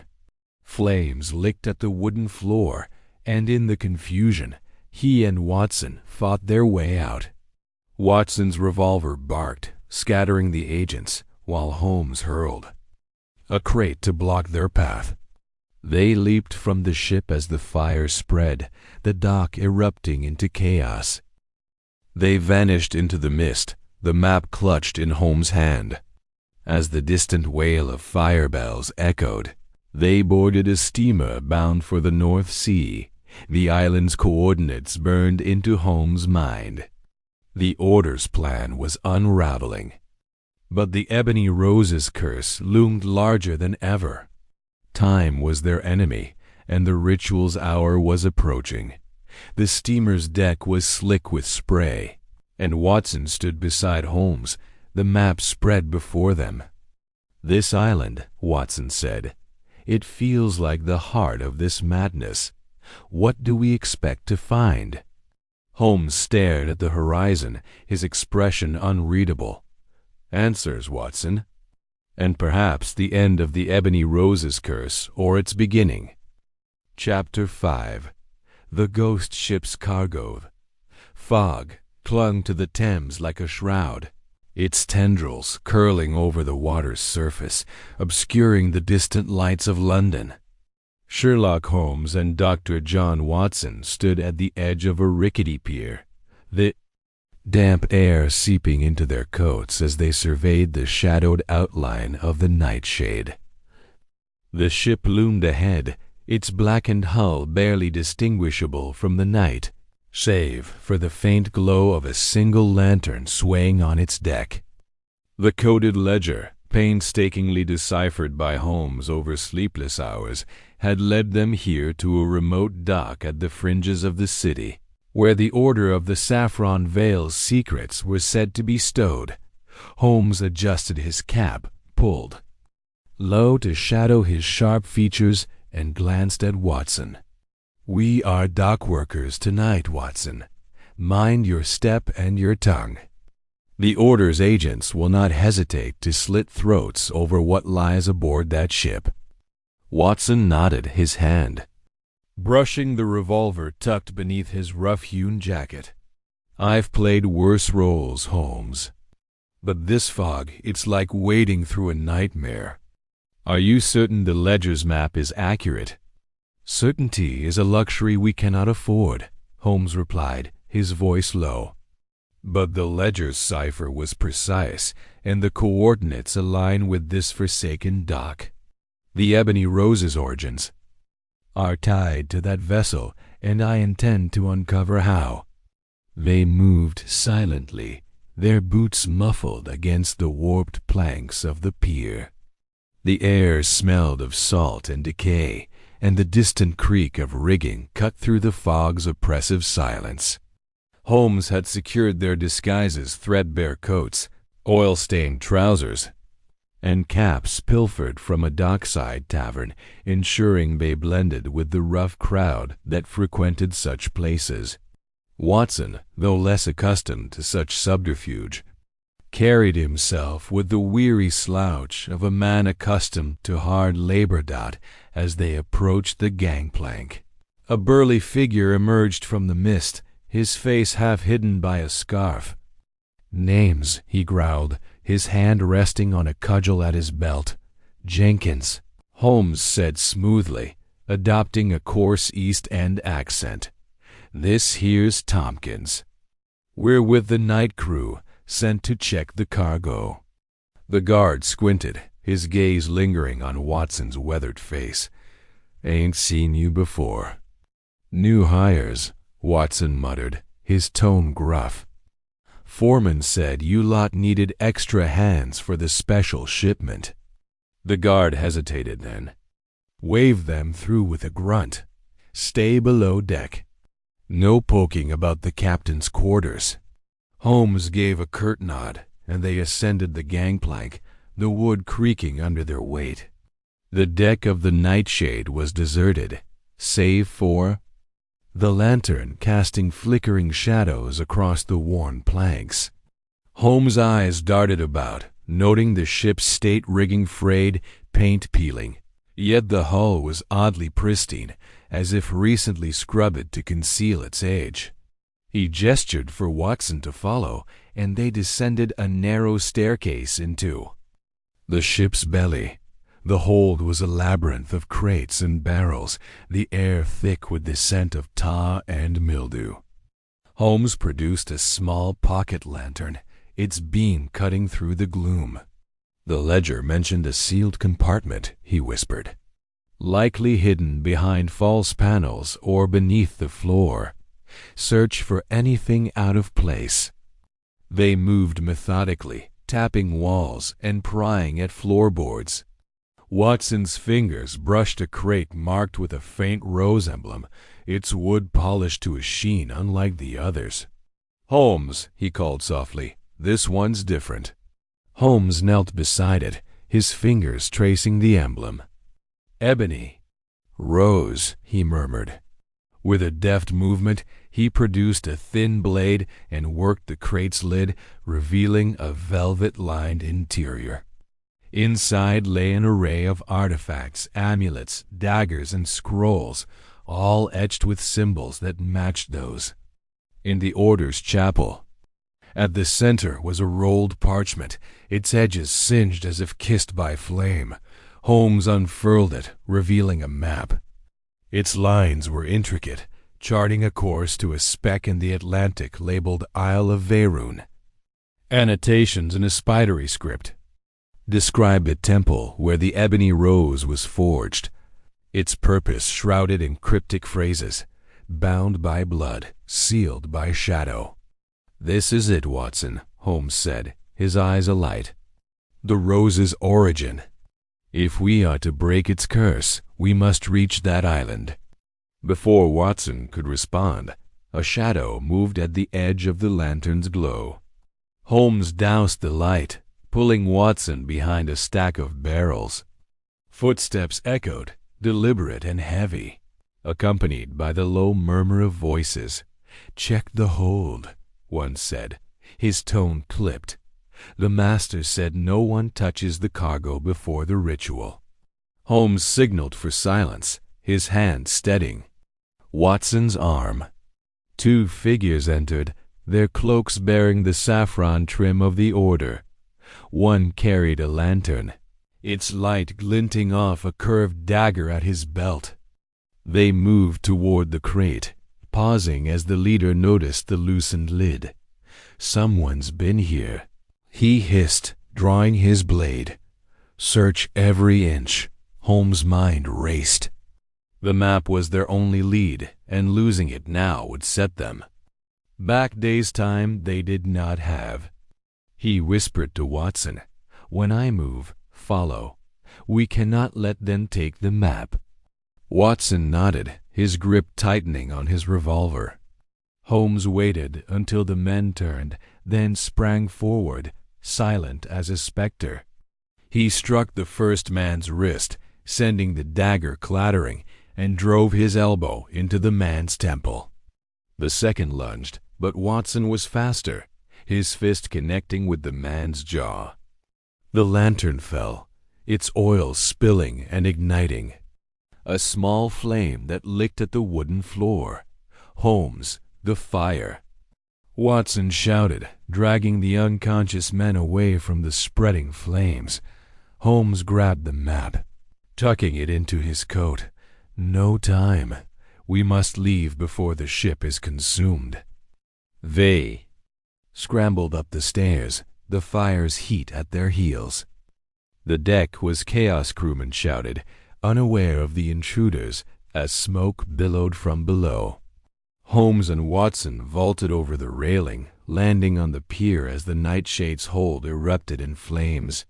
The fog swallowed their forms as they fled, the ship's silhouette glowing orange against the night. They reached a safe distance, crouching behind a stack of crates. Watson panted, his face smudged with soot. "That was too close, Holmes. Did we get what we came for?" Holmes unfolded the map, its edges intact despite the chaos. "We have the path to the Isle of Verun. The Ebony Rose's secrets lie there. And I suspect the Order will not rest until they reclaim this." He tapped the parchment. "We need a ship, Watson. One that can outrun their agents." By dawn, Holmes had secured passage on a steamer, the Albatross, a sturdy vessel bound for the Atlantic. The captain, a grizzled man named Harrow, asked no questions when Holmes paid in gold, only nodding when told their destination was urgent. As the steamer cut through the waves, Holmes stood at the prow, the map spread before him. Watson joined him, his wound from the scuffle, a shallow cut on his arm bandaged but aching. "What do you make of it, Holmes?" Watson asked, eyeing the map's cryptic annotations. "This talk of blood and shadow, it's not like any case we've faced."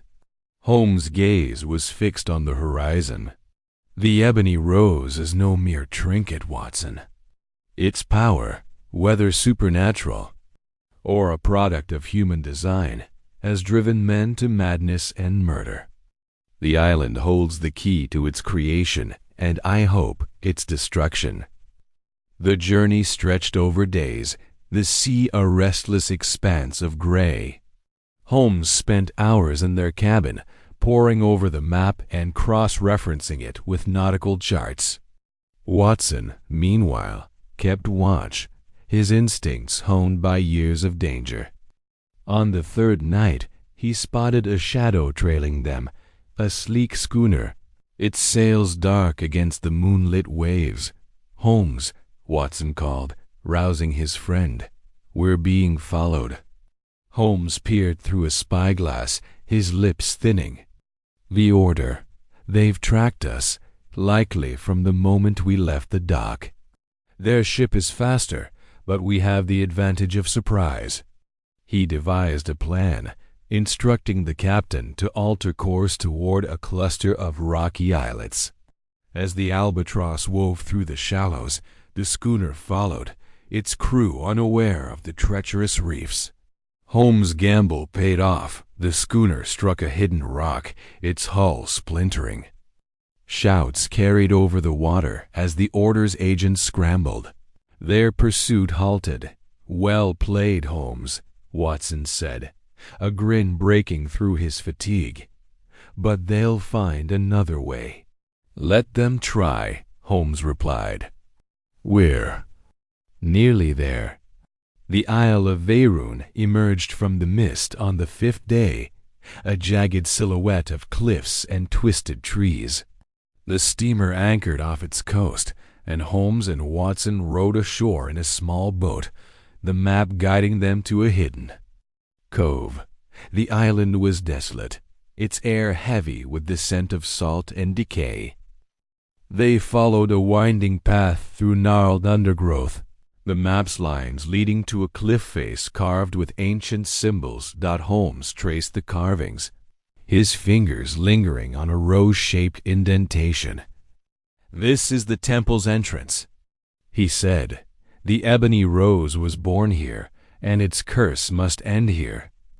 They searched for a mechanism, finding a concealed lever beneath a layer of moss.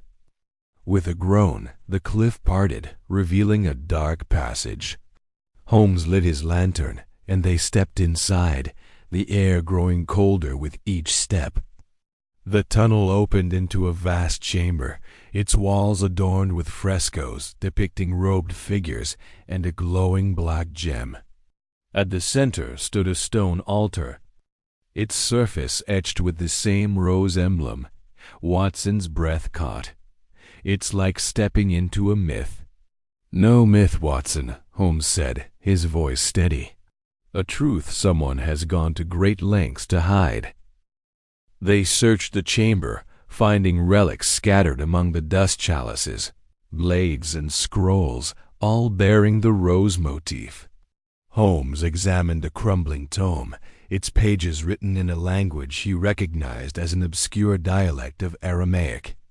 "This details the rose's creation," he said, translating swiftly. "A ritual to bind a force something they feared enough to seal away." Before he could read further, a low rumble shook the chamber. Shadows moved at the tunnel's entrance, and cloaked figures emerged, their saffron-trimmed robes unmistakable. The leader, a tall man with a scarred face, stepped forward, his voice cold. "You've meddled too far, Holmes. Hand over the map, and we may let you live." Holmes' eyes narrowed. "You mistake me for a man who negotiates with fanatics." The fight was swift and brutal. Watson fired his revolver, felling one attacker, while Holmes used his cane to disarm another, its hidden blade flashing. They fought back to back, their movements synchronized from years of partnership. The Order's agents were skilled but outnumbered, and Holmes' precision overwhelmed them. The leader fell last, clutching a wound as he spat a curse. "We need to move," Holmes said, helping Watson to his feet. "They'll have reinforcements." They gathered the tome and a small cache of artifacts, including a stone tablet inscribed with instructions for a ritual. Holmes studied it, his mind racing. "This confirms the hermit's tale. The rose must be returned to this altar to break its curse, but we need the gem itself." As they emerged from the temple, the island seemed to pulse, the air thrumming with an unnatural energy. The steamer waited, its crew uneasy but loyal. Holmes and Watson rowed back, the map and artifacts secured. As the albatross sailed away, the island faded into the mist, but Holmes' thoughts were already in London. "We have the key, Watson," he said, clutching the tablet. "But the order will not rest. Armitage must be warned and watched." The steamer's horn sounded, a mournful note in the fog. Watson leaned against the railing, his face pale but resolute. "Back to London, then, and pray we're not too late." Holmes nodded, his gaze fixed on the horizon. The Ebony Rose's shadow loomed larger than ever, but he was determined to see it banished, whatever the cost. Chapter 6. The island of shadows, the steamer's hull groaned under the relentless assault of the waves, its iron frame shuddering as it carved through the churning gray sea. Sherlock Holmes stood at the bow, his greatcoat flapping in the salt-laden wind, his sharp eyes fixed on the horizon where a jagged silhouette loomed, a forgotten island shrouded in mist and mystery. Beside him, Dr. John Watson gripped the railing, his face pale but resolute, the map they had salvaged from the nightshade clutched tightly in his gloved hand. The Ebony Rose, that enigmatic black gem, rested in Holmes' pocket, its weight both literal and metaphorical, as if it carried the burden of the curse it was said to embody. The journey had been perilous from the start. The steamer's captain, a grizzled man named Hargrove, had warned them of treacherous currents and hidden reefs surrounding the island. "No one goes there," he'd growled, his weathered face creased with unease. "Fishermen say it's cursed. Ships vanish, and those who return tell tales of shadows that move without light." Holmes had dismissed the superstitions with a wave of his hand, but Watson noticed the faint tightening of his friend's jaw, a rare sign of caution as the island grew closer. Its details emerged through the fog, craggy cliffs rising like sentinels, crowned with gnarled trees bent by centuries of wind. The shoreline was a jagged scar of black rock, lashed by frothing waves. No dock or harbor welcomed them. They would have to anchor offshore and row to the beach in a small boat. Holmes, the pragmatist, had already inspected the rowboat, ensuring its oars were sound and its hull free of leaks. Watson, less enthusiastic about the prospect of navigating the turbulent waters, muttered, "I hope this cursed gem is worth the trouble." Holmes' lips twitched in a faint smile. "My dear Watson, trouble is the crucible in which truth is forged. The Ebony Rose is no mere trinket. It is a key to a puzzle that spans centuries. We shall see what secrets this island holds." The rowboat's descent was a harrowing affair. The sea bucked beneath them, sending spray over the gunwales as Holmes and Watson pulled at the oars. The map, now tucked inside Watson's coat, had indicated a narrow cove as the safest landing point, but finding it amidst the chaos of the Tia. Waves proved no small feat. Holmes' keen eyes spotted the shadowed inlet, and with precise strokes they guided the boat to shore. The crunch of shingle beneath the hull was a welcome sound, though the oppressive silence that followed was anything but. The beach was a desolate strip of black sand, strewn with driftwood and seaweed that seemed to writhe in the dim light. Above them, the cliffs loomed, their faces pitted with caves that stared like empty eyes. Watson shivered, not entirely from the cold. "This place feels wrong," he said, his voice low. "Like we're being watched." Holmes, already scanning the terrain, nodded absently. "An astute observation, Watson. The human mind is attuned to detect the presence of danger, even when it cannot be seen. Keep your revolver at hand." They secured the boat and began their ascent, following a winding path etched into the cliff face. The map had marked a temple at the island's heart, its location obscured by cryptic symbols that Holmes had partially deciphered. The Order of the Saffron Veil, he had explained during the voyage, was no mere cult. Their rituals suggest a belief in a power beyond the material, a force they sought to control through the Ebony Rose. This temple is likely the origin of their rites. The climb was arduous, the path slick with moss and crumbling stone. Watson's leg, still stiff from an old war wound, ached with every step, but he pressed on, driven by loyalty to Holmes and a stubborn refusal to falter. At last they reached a plateau where the ruins of the temple stood, half swallowed by the earth. Its columns, carved with intricate patterns of roses and thorns, leaned at drunken angles, their surfaces weathered by time and salt air. A great, arched doorway yawned before them, its interior shrouded in darkness. Holmes produced a lantern from his satchel, its flame casting flickering shadows as they stepped inside. The air was thick with the scent of damp stone and decay. The temple's interior was a labyrinth of chambers, their walls inscribed with glyphs that seemed to pulse in the lantern's glow. Watson, no stranger to the macabre, felt a chill crawl up his spine. "These carvings," he whispered. "They're not just decorative, are they?"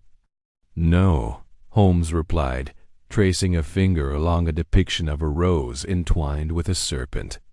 "They tell a story or a warning." The ebony rose was not merely crafted, it was imbued with intent. The Order believed it could bind a force they called the Shadowed One. Whether that is myth or reality remains to be seen. Their exploration led them deeper into the temple, through corridors that twisted like the roots of some ancient tree. In one chamber, they found a stone altar, its surface stained with dark streaks that Watson hoped were not blood. Above it, a massive rose was carved into the wall, its petals seeming to shimmer with an unnatural sheen. Holmes knelt, examining the altar's base, where faint scratches suggested a hidden mechanism.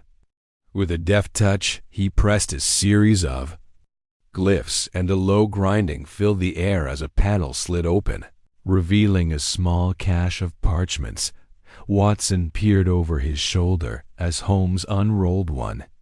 The script was ancient, written in a language neither recognized, but Holmes' eyes gleamed with recognition. "Aramaic with traces of an older dialect," he murmured. "This confirms the gem's origin. It was forged here in a ritual meant to trap a malevolent entity. The curse is not a curse at all. It is a safeguard designed to punish those who seek to wield its power for greed." Before Watson could respond, a low moan echoed through the temple, a sound that seemed to come from the stone itself. The lantern flickered, and the shadows on the walls seemed to shift, forming shapes that were not entirely human. Watson's hand flew to his revolver, his heart pounding. "Holmes, did you hear that?" "I did," Holmes said, his voice calm but alert. "We are not alone." They moved cautiously, following the sound to a larger chamber, its ceiling lost in darkness. At its center stood a figure, cloaked in tattered robes, hunched over a staff of twisted wood. The hermit, for so he appeared, turned slowly, his face gaunt and lined with age, his eyes burning with a feverish intensity. "You should not be here," he rasped, his voice like dry leaves. "The rose brings death to all who seek it." Holmes stepped forward, undeterred. "We seek answers, not power. Tell us of the Ebony Rose and the Order of the Saffron Veil." The hermit's eyes narrowed, studying Holmes as if weighing his soul. At last he spoke, his words halting but heavy with truth. "I was one of them, long ago. The Order believed. The Rose could command the Shadowed One, a force older than man. They were fools. The gem does not grant power, it binds it, keeps it dormant, but greed awakens it, and death follows." Watson, still gripping his revolver, asked, "Then why?" "Guard it? Why not destroy it?" The hermit laughed, a bitter sound. "Destroy it? It cannot be destroyed, not by mortal hands. It must be returned to the altar, sealed with the words of the old rites. Only then will the Shadowed One sleep." Before Holmes could press further, a shadow moved at the chamber's edge, a cloaked figure, silent and swift, wielding a curved blade. Watson shouted a warning, and Holmes dove aside as the blade slashed through the air where he'd stood. More figures emerged, their faces hidden beneath saffron hoods, their movements eerily coordinated. The Order had found them. The fight was chaos in the dim light. Watson fired his revolver, the crack of gunfire echoing off the stone walls, felling one attacker. Holmes, armed only with his wits and a walking stick, parried a blow and struck, with precision, disarming another. The hermit, surprisingly spry, swung his staff, knocking a third assailant to the ground. But the odds were against them, and the attackers pressed closer, their blades glinting. "Watson, the altar!" Holmes shouted, dodging another strike. "The gem!" Watson understood at once. He sprinted to the altar, fumbling in Holmes' satchel for the Ebony Rose. The gem seemed to hum in his hand, its surface cold and slick. As he placed it on the altar, the temple shuddered, dust cascading from the ceiling. The attackers froze, their eyes wide with fear, as a low, guttural roar filled the air, not from any human throat, but from the stone itself. Holmes seized the moment, grabbing Watson and the hermit and pulling them toward a side passage. "Run!" he urged as the chamber began to collapse, stones tumbling from above. They stumbled through the labyrinth, the hermit guiding them to an exit as the temple groaned behind them. The Ebony Rose, left on the altar, seemed to pulse with a dark light, its power either awakening or subsiding. Watson could not tell which. They emerged into the gray dawn, the island's cliffs stark against the sky. The temple's collapse sent a plume of dust into the air, and the ground beneath their feet trembled, as if the island itself were alive. The hermit, panting, pointed to the cove where their boat waited. "Go," he said. "The Rose is where it belongs, but the Shadowed One is not yet at rest. You have stirred it, and it will not forget." Holmes, his face streaked with dust, met the hermit's gaze. "Then we shall ensure it sleeps again. Thank you, old man." The rowboat's return to the steamer was a blur of exhaustion and adrenaline. Watson's hands shook as he rowed, the weight of their escape pressing on him. Holmes, as ever, seemed unshaken, though his eyes were distant, already piecing together the next step. The Ebony Rose was no longer in their possession, but its mystery was far from solved. As the steamer pulled away, the island receded into the mist, its secrets buried once more, but not, Watson feared, for long. The journey back to London stretched ahead, fraught with questions. Who had sent the shadowed figures? Was the Order's reach truly broken, or had they merely delayed its plans? And what of the Shadowed One, that malevolent force the hermit spoke of? Holmes sat in silence, his fingers steepled, his mind a storm of deduction. Watson, watching him, knew they were far from the end of this case. The Ebony Rose had left its mark, and the island's shadows would follow them still. Chapter 7. The Betrayal in London. Steamer's hull groaned as it sliced through the dark waves, carrying Sherlock Holmes and Dr. John Watson back to the fog-choked shores of London.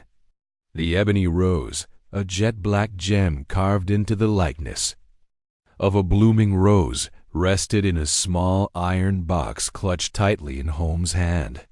Its weight seemed to press against his palm with an unnatural heaviness, as though it carried not just its physical mass, but the burden of the curse it was said to embody. The journey from the desolate island had been fraught with tension, the memory of the collapsing temple and the hermit's cryptic warnings still vivid in their minds. Watson, seated across from Holmes in the cramped cabin, adjusted his coat. His face etched with exhaustion but resolute. "Holmes," Watson said, his voice low, "do you truly believe we can trust anyone with that thing? After all, we've seen the order, the deaths. It's a magnet for trouble." Holmes' eyes, sharp and unyielding, flickered toward the box. "Trust is a luxury we cannot afford, Watson. But precaution is our ally. The Ebony Rose must be secured, and I know just the man for the task, Professor Armitage. His expertise in antiquities and his discretion make him ideal. We shall deliver it to him at once upon our return." Watson nodded, though his brow furrowed with unease. The name Armitage was familiar, a scholar of repute whose lectures on ancient relics Watson had once attended. Yet the events of the past, the shadowy figures, the cryptic rituals of the Order of the Saffron Veil had left him wary of even the most trusted names. The steamer docked at London's port under a sky bruised with clouds, the city's skyline a jagged silhouette against the dawn. The air was thick with the acrid scent of coal and the distant clang of industry.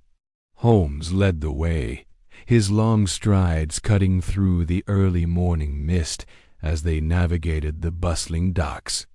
Watson followed, his limp barely noticeable now, though the ache in his leg reminded him of the island's perils. Their destination was a modest townhouse in Bloomsbury, where Professor Armitage resided. The streets grew quieter as they moved away from the river, the cobblestones slick with dew.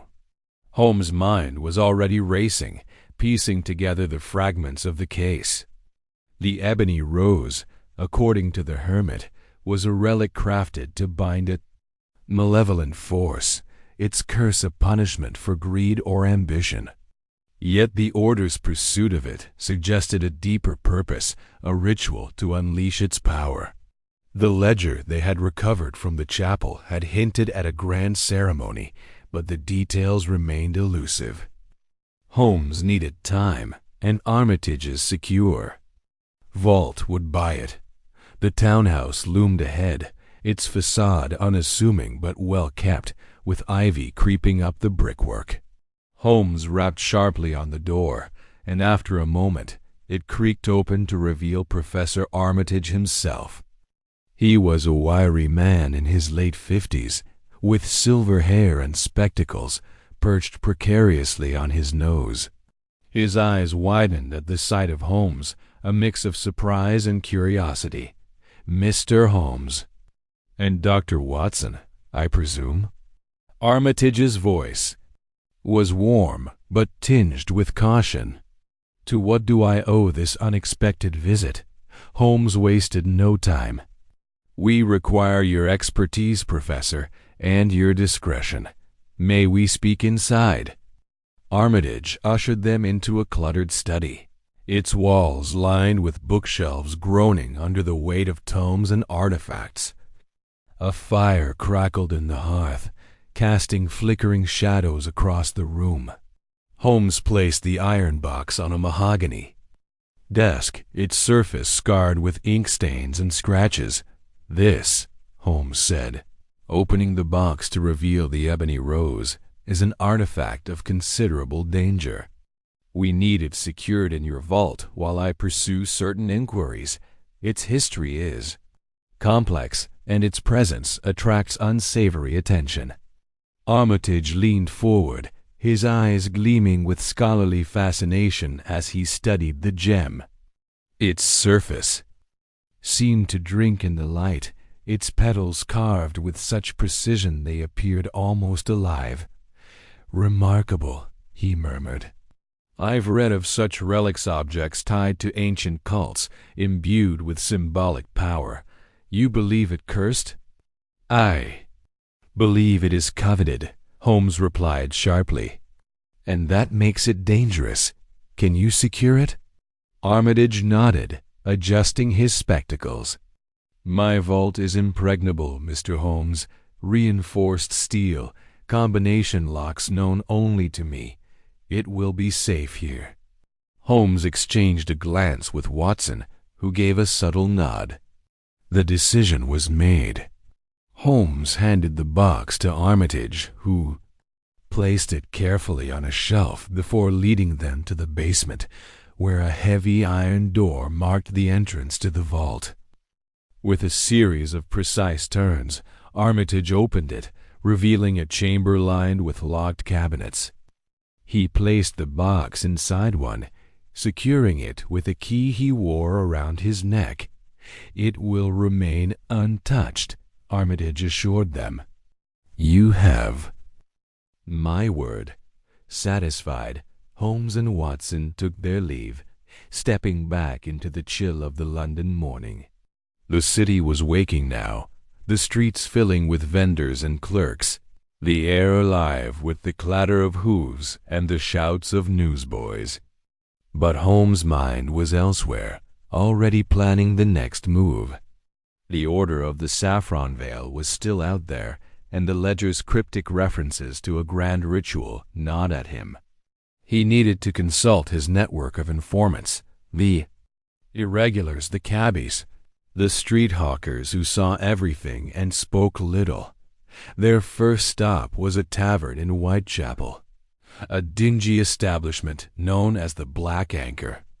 It was a hub for the city's underbelly, where information flowed as freely as ale.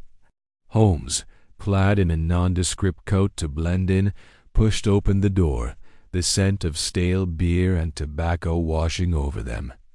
Watson followed, his hand resting near the revolver in his pocket. Inside, the tavern was a haze of smoke and low voices. Holmes scanned the room, his gaze settling on a wiry youth in a flat-cap Wiggins, leader of the Baker Street irregulars. The boy spotted them and sauntered over, a grin splitting his face. "Mr. Holmes." "Ain't seen you in a spell," Wiggins said, wiping his hands on his trousers. "What's the game today?" Holmes leaned in, his voice barely above a whisper. "Information, Wiggins. A group called the Order of the Saffron Veil. They operate in secret, likely in the city's older quarters. I need to know their movements, their meeting places. And I need it quickly." Wiggins nodded, his eyes sharp. "Heard whispers of some queer lot in cloaks, skulking about near St. Paul's. I'll put the lads on it. Anything else?" "A man named Armitage," Holmes added. "Professor lives in Bloomsbury. Keep an eye on his house discreetly. Report anything unusual." Wiggins tipped his cap and vanished into the crowd. Holmes and Watson lingered only long enough to gather a few more scraps of gossip before returning to Baker Street. The day passed. In a flurry of activity, Holmes poring over maps and notes, Watson tending to correspondence and keeping the fire stoked. But as evening fell, a sharp knock at the door broke the rhythm. It was Wiggins, his face pale and his breath ragged. Mr. Holmes, trouble at Armitage's. Me lad saw a figure cloaked, like you said, slipping out the back. And the professor's house, it's dark, too dark. Holmes' eyes narrowed. Watson, your revolver. We must go at once. The cab ride to Bloomsbury was a blur, the city's lights smearing past the windows. When they reached Armitage's townhouse, the windows were indeed dark, the door slightly ajar. Holmes pushed it open, his senses alert. The study was in disarray, books strewn across the floor, papers scattered, the desk overturned. Watson lit a lamp, its glow revealing a chilling sight. The iron box that had held the Ebony Rose was gone. Holmes' gaze swept the room, landing on a single sheet of paper pinned to the wall with a dagger. He plucked it free, his expression darkening. As he read the elegant script, Holmes, you are a worthy adversary, but the rose belongs to the veil.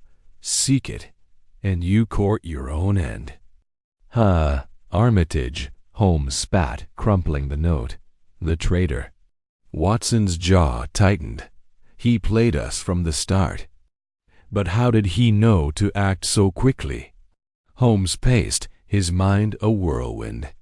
He must have been in league with the Order all along. His expertise, his vault, it was a ruse to gain possession of the gem. We've been outmaneuvered, Watson, but not outmatched. We must find him before the ritual begins. The next hours were a frenetic chase. Holmes summoned every resource. At his disposal, cabbies who knew the city's arteries, dockworkers who overheard whispers, even a reformed thief who owed Holmes a favor. Piece by piece, they traced Armitage's movements. A cabby reported dropping a man matching Armitage's description near an abandoned warehouse in Limehouse. A dockworker spoke of a cloaked figure carrying a small box heading toward the river. The trail converged on a derelict district, where the city's pulse slowed to a sinister crawl. The warehouse loomed like a rotting giant, its windows shattered and its walls blackened by soot. Holmes and Watson approached under the cover of night, the fog their ally. Inside, the air was thick with dust and the faint scent of incense. Lanterns flickered, casting eerie shadows across crates and rusted machinery. At the far end, a circle of cloaked figures stood around a makeshift altar, the Ebony Rose gleaming at its center. Armitage was there, his spectacles glinting as he chanted in a low, guttural tone. Holmes signaled to Watson, and they crept closer, using the crates for cover. The ritual was underway, the air humming with an unnatural energy. Armitage's voice rose, his words in a tongue Holmes recognized from the island's ruins, a language of binding and release. The Ebony Rose pulsed, its light unnatural, almost alive. "We must act now," Holmes whispered. "If they complete the ritual, the consequences could be catastrophic." Watson nodded, his revolver steady. Holmes scanned the scene, calculating. There were 6 figures, including Armitage, and they. Warehouse offered little room for maneuver. But Holmes had faced worse odds.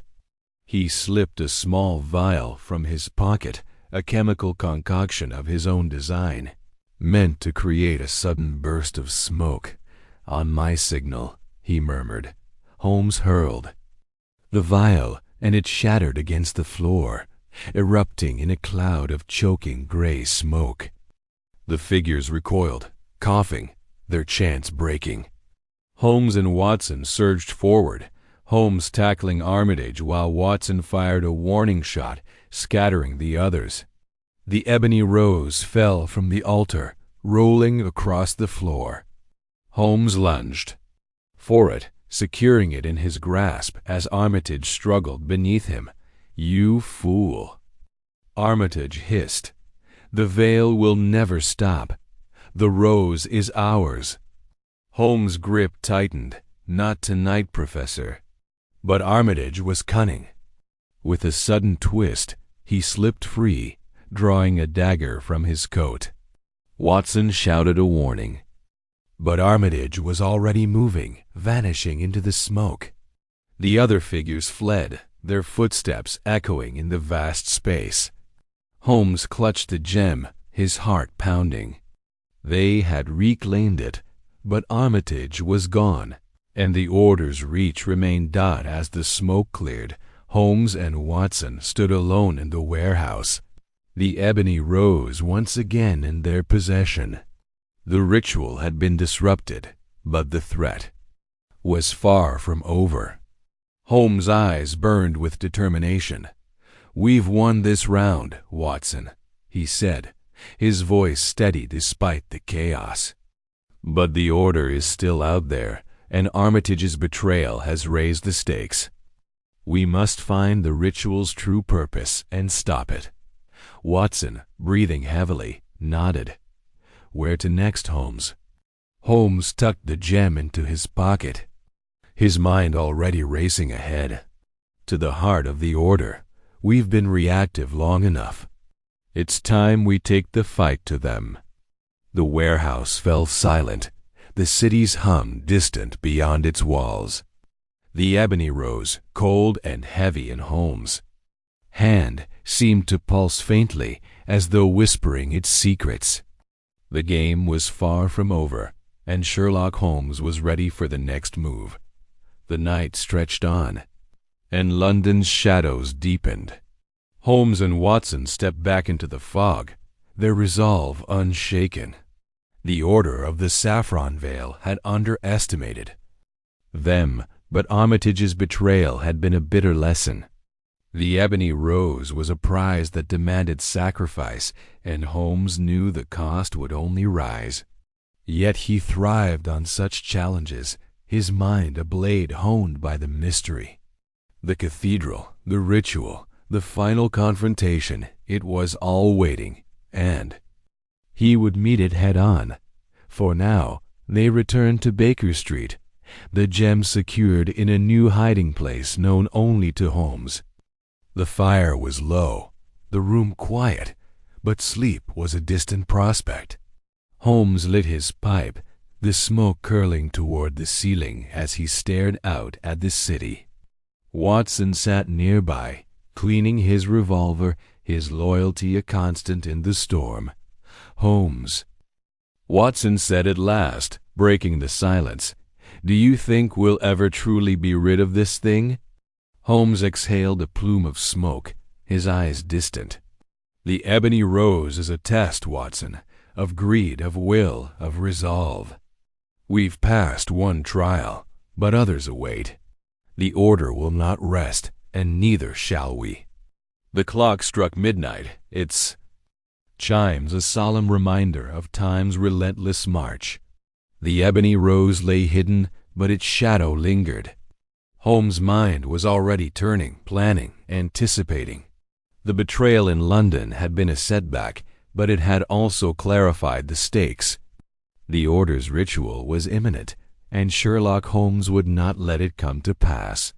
The game, as ever, was afoot. Chapter 8. The Ritual's Edge. Fog hung low over London, a shroud of mist that seemed to choke the city in its damp embrace. Sherlock Holmes and Dr. John Watson moved swiftly through the narrow streets, their footsteps muffled by the wet cobblestones. The night was heavy with anticipation, the air thick with the scent of coal smoke and the faint tang of the Thames.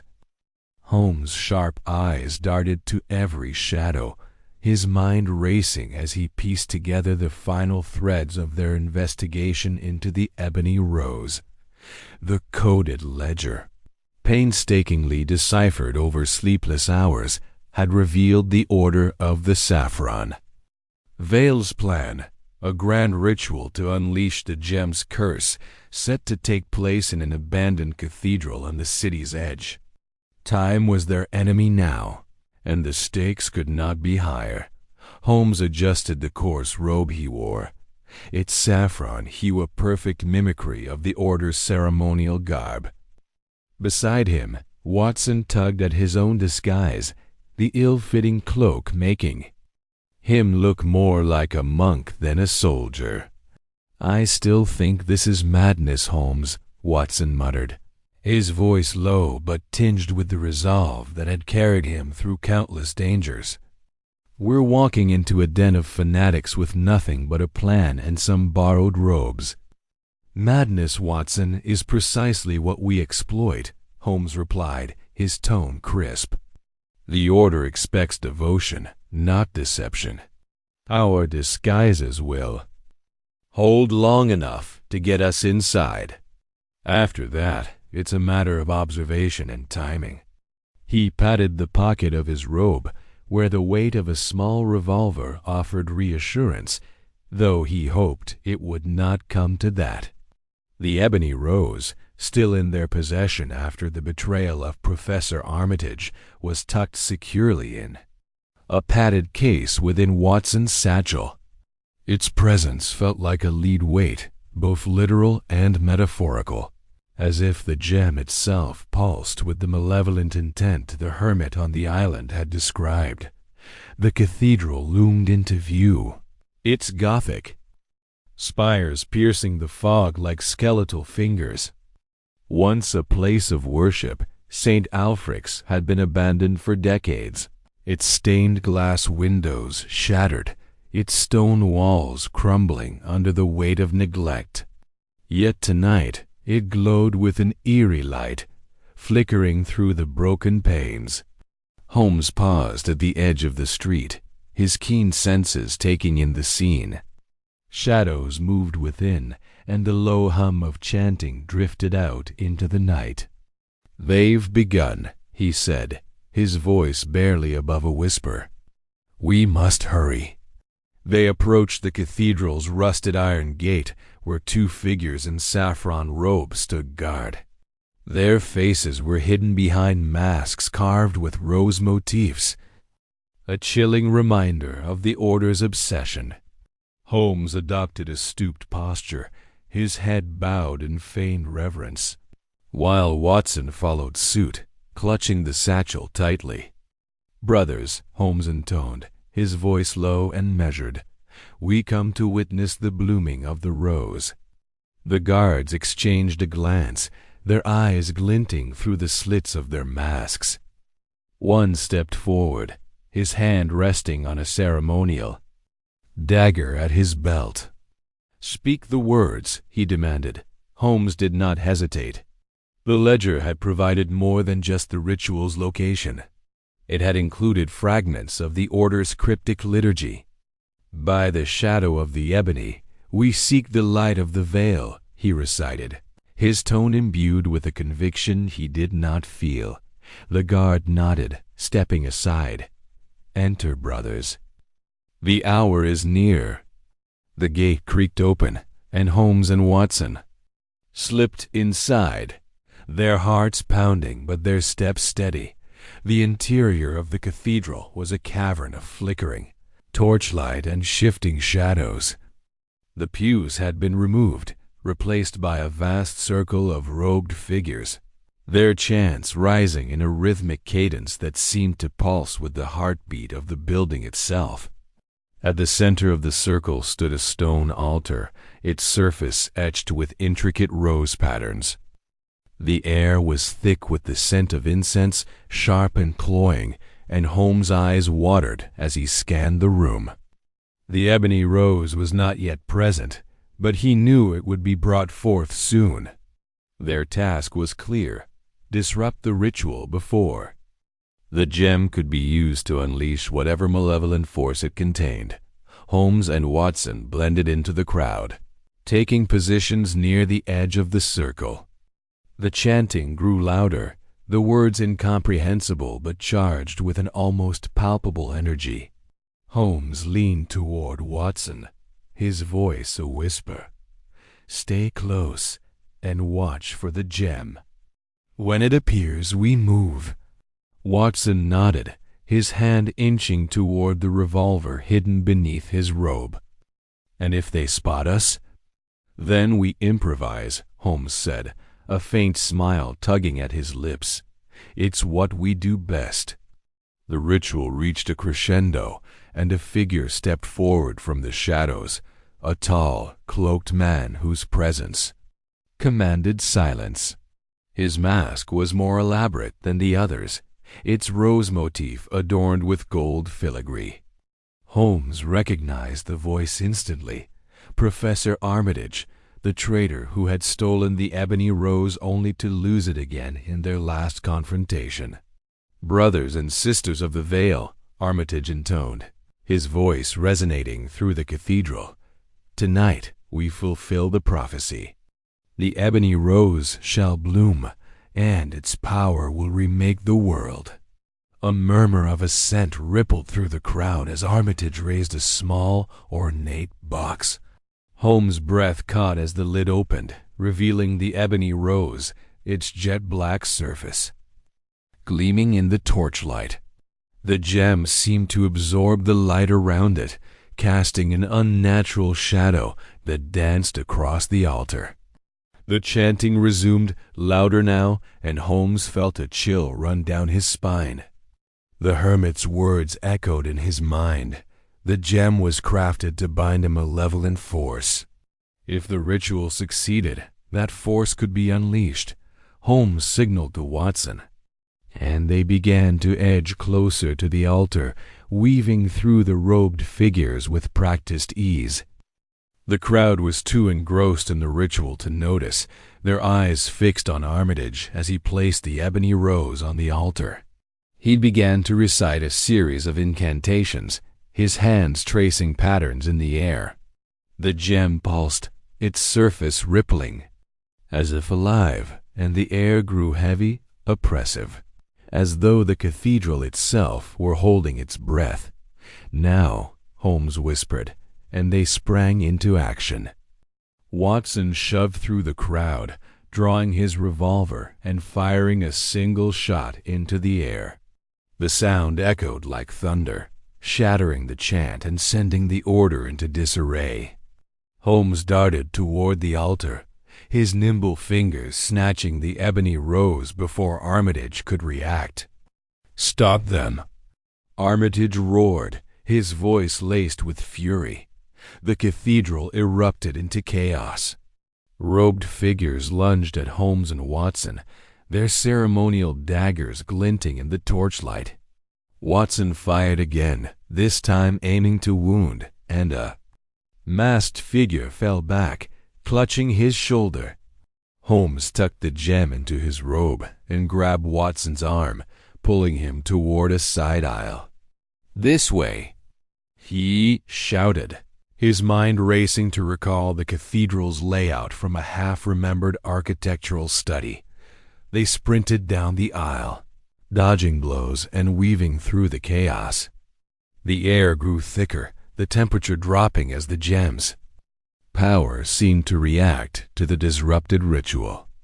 A low hum filled the cathedral, growing into a deafening roar. Holmes glanced back to see Armitage at the altar, his hands raised as he chanted frantically, trying to salvage the ritual. The gem in Holmes' pocket grew warm, almost burning, and he realized with a start that the ritual's energy was not fully contained. "Holmes, the roof!" Watson shouted, pointing upward. Cracks were forming in the ancient stonework, dust and debris raining down as the cathedral trembled. The ritual's backlash was tearing the building apart. Holmes cursed, under his breath, his mind racing for a solution. They needed to escape, but not before ensuring the gem's power was neutralized. They reached a side door, barred by a heavy iron lock. Watson slammed his shoulder against it, but it held firm. Behind them, the order was regrouping, their shouts growing closer. Holmes knelt, pulling a set of lockpicks from his robe. His fingers moved with practiced precision. the lock clicking open just as a dagger sailed past his head, embedding itself in the doorframe. "Go," he shouted, shoving Watson through the door. They stumbled into a narrow courtyard, the fog, thicker now, obscuring their path. The cathedral groaned behind them, its walls buckling under the strain of the ritual's energy. Holmes clutched the Ebony Rose, its heat searing through his glove. "We can't let them take it back," he said, his voice steady despite the chaos. "But we need to stop this now." Watson nodded, his face pale but determined. "What's the plan?" Holmes scanned the courtyard, his eyes landing on a crumbling well at its center. The hermit's words flashed through his mind. The gem's power was tied to its altar, but it could be disrupted by severing its connection to the ritual. "The well," he said, striding toward it. "If we can isolate the gem, it might break." The cycle. He knelt by the well, peering into its depths. The water below was black as ink, reflecting the flickering light from the cathedral. Holmes unwrapped the gem, its surface pulsing with an unnatural rhythm. "Forgive me, Watson," he said, "but this is our only chance." With a swift motion, he dropped the Ebony Rose into the well, watching as it vanished into the darkness. For a moment, nothing happened. Then the ground shook, a deep rumble emanating from the cathedral. The chanting stopped abruptly, replaced by screams as the ritual's energy collapsed. The cathedral's spires cracked, stone crashing to the ground. As the building began to implode, Holmes grabbed Watson, pulling him behind a low wall as debris rained down. When the dust settled, the cathedral was a ruin, its once proud structure reduced to rubble. The Order's members, those who had survived, scattered into the fog, their ritual in tatters. Holmes and Watson rose, bruised but alive, and surveyed the wreckage. The Ebony Rose was gone, its power seemingly extinguished with the ritual's failure. But Holmes' brow furrowed as he considered the gem's heat, its unnatural pulse. "It's not over," he said softly. "The curse may still linger." Watson clapped a hand on his shoulder, his breath ragged. "We've stopped them for now, Holmes." "That's enough for one night." Holmes nodded, though his mind was already turning to the next steps. The Ebony Rose was lost, but its secrets remained. As they made their way back into the fog, the city waking around them, Holmes knew the mystery was far from solved. The curse's true nature and the Order's ultimate goal still eluded him. But for now, they had survived, and that was victory enough. The streets of London swallowed them, the fog closing in like a curtain. Behind them, the ruins of St. Alfric stood as a testament to their triumph and a warning of the dangers yet to come. Cashin struggled to his feet, his face pale. "You've destroyed everything," he spat. "The rose was our salvation." "It was your obsession," Holmes replied, retrieving the gem. "And now it's nothing more than a curiosity." Watson, breathing heavily, helped Holmes secure Cashin, binding his wrists with a length of rope from their pack. But as they turned to leave, a sharp cry echoed from the tunnel. One of the Order's remnants, a young woman with wild eyes, charged at them, a knife in her hand. Watson reacted instinctively, shoving Holmes aside, but the blade caught him in the shoulder, drawing blood. Holmes disarmed the attacker with a swift blow, sending her sprawling. He knelt beside Watson, tearing a strip from his coat to bind the wound. "Hang on, old friend," he said, his voice tight with concern. "We're not done yet." Watson grimaced but managed a weak smile. "Just a scratch, Holmes. Don't make a fuss." With Cashin in tow, they made their way back to the starlight, the island's oppressive atmosphere fading with every step. The crew, alerted by the commotion, helped them aboard, and Hargrove set course for London. Holmes sat by Watson's side, ensuring the wound was properly dressed. The Ebony Rose, now inert, rested in his pocket, its curse finally broken. Back. In London, the city seemed brighter, as if the shadow of the Ebony Rose had lifted. Watson recovered quickly, his wound superficial, and Holmes delivered Cashin to Scotland Yard, where Inspector Lestrade promised to investigate the Order's remaining members. Dr. Vellick, upon examining the gem, confirmed its power was gone, its surface no longer reflecting that eerie light dot at 221B. Holmes and Watson sat by the fire, the case drawing to a close. "Do you think we've seen the last of the Order?" Watson asked. Sipping his brandy, Holmes gazed into the flames, his expression thoughtful. "For now, perhaps. But men like Cashin are driven by belief, and belief is a stubborn thing. Still, the Ebony Rose is no longer their weapon." He placed the gem in a locked box, adding it to his collection of curiosities. The fire crackled, and outside, the fog had lifted, revealing a clear night sky. Holmes picked up his violin, the strains of a melancholic tune filling the room. Watson leaned back, content to listen, as the echoes of the curse faded into memory. The journey to the island and back, the battle with the Order, and the breaking of the curse had tested them both.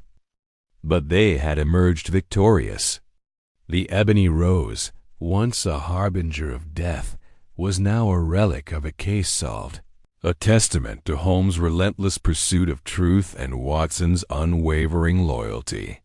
As the violin played on, the world outside seemed a little less shadowed, and 221B Baker Street remained a haven for reason in a world of mysteries. Chapter 9.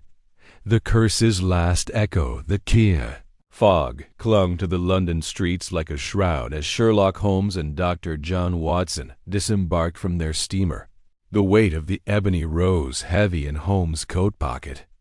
The gem, a jet-black carving that seemed to pulse faintly with an unnatural energy, had been the source of their recent trials, a relic tied to an ancient curse. Guarded by the secretive Order of the Saffron Veil, the city's gaslights flickered, weakly casting long shadows as the two men hurried toward Baker Street. Their mission was clear: return the Ebony Rose to its origin, a desolate island where an ancient altar awaited to break its curse once and for all. But the Order's remnants, scattered yet relentless, would not let their prize go so easily. Holmes' sharp eyes scanned the streets, alert for any sign of pursuit. "Watson," he said, his voice low but steady, "we must move swiftly. The Order will not rest until they reclaim the gem, and I suspect they know we've returned to London." Watson, still nursing a slight limp from their escape from the island's collapsing temple, nodded grimly. "After all we've been through secret societies, cursed gems, and burning ships, I'd hoped for a moment's respite. But I suppose that's not in the cards." "Not yet, old friend," Holmes replied, a faint smile tugging at his lips. "The game is still afoot, and the final move is ours to make." They reached 221B Baker Street under the cover of night. The familiar creak of the door a small comfort. Mrs. Hudson, ever vigilant, greeted them with a tray of tea and a concerned frown. "You've been gone weeks, Mr. Holmes, and you both look half dead. What's this business you've dragged poor Dr. Watson into now?" "A matter of some delicacy, Mrs. Hudson," Holmes said, waving off her concern. "But we shall require Your discretion. No visitors, no messages, until we've settled our affairs." She huffed but retreated, leaving them to their work. In the sitting room, Holmes placed the Ebony Rose on the table, its polished surface catching the firelight. The gem was exquisite, carved into a rose so lifelike it seemed to bloom. Yet its beauty was marred by the malevolent aura that clung to it. Watson shuddered, recalling the deaths it had caused, the bidder at the auction, the servant at Blackthorn Hall, and countless others through the centuries. "We must consult an expert," Holmes declared, pacing before the fireplace. "Someone with knowledge of occult relics beyond even Lady Eleanor's. I have just the man in mind, Dr. Marcus Vellick, a scholar of esoteric antiquities. He resides in Bloomsbury, and if anyone can guide us to breaking this curse, it is he." Watson raised an eyebrow. "Another eccentric, no doubt. Will he be as cooperative as Lady Eleanor, or shall we expect another trap?" Holmes chuckled. "Vellick is a recluse, but not a conspirator. His obsession with ancient lore makes him trustworthy in matters like these. Come, we'll visit him at once." They set out for Bloomsbury, the fog thicker now, muffling the clatter of hooves and the distant cries of street vendors. Dr. Vellick's home was a narrow townhouse, its windows dark save for a faint glow from the upper floor. Holmes knocked sharply, and after a long pause, the door creaked open to reveal a stooped figure in a threadbare dressing gown. Dr. Vellick was a man of advanced years, his white hair wild and his eyes sharp behind thick spectacles. He peered at them suspiciously. "Sherlock Holmes, I presume?" he said, his voice raspy but precise. "And Dr. Watson, your reputation precedes you.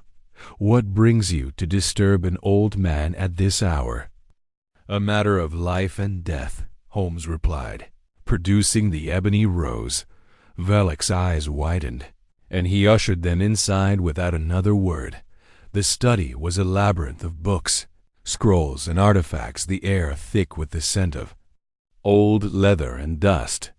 Vellick took the gem with trembling hands, placing it under a magnifying glass. "The Ebony Rose," he murmured.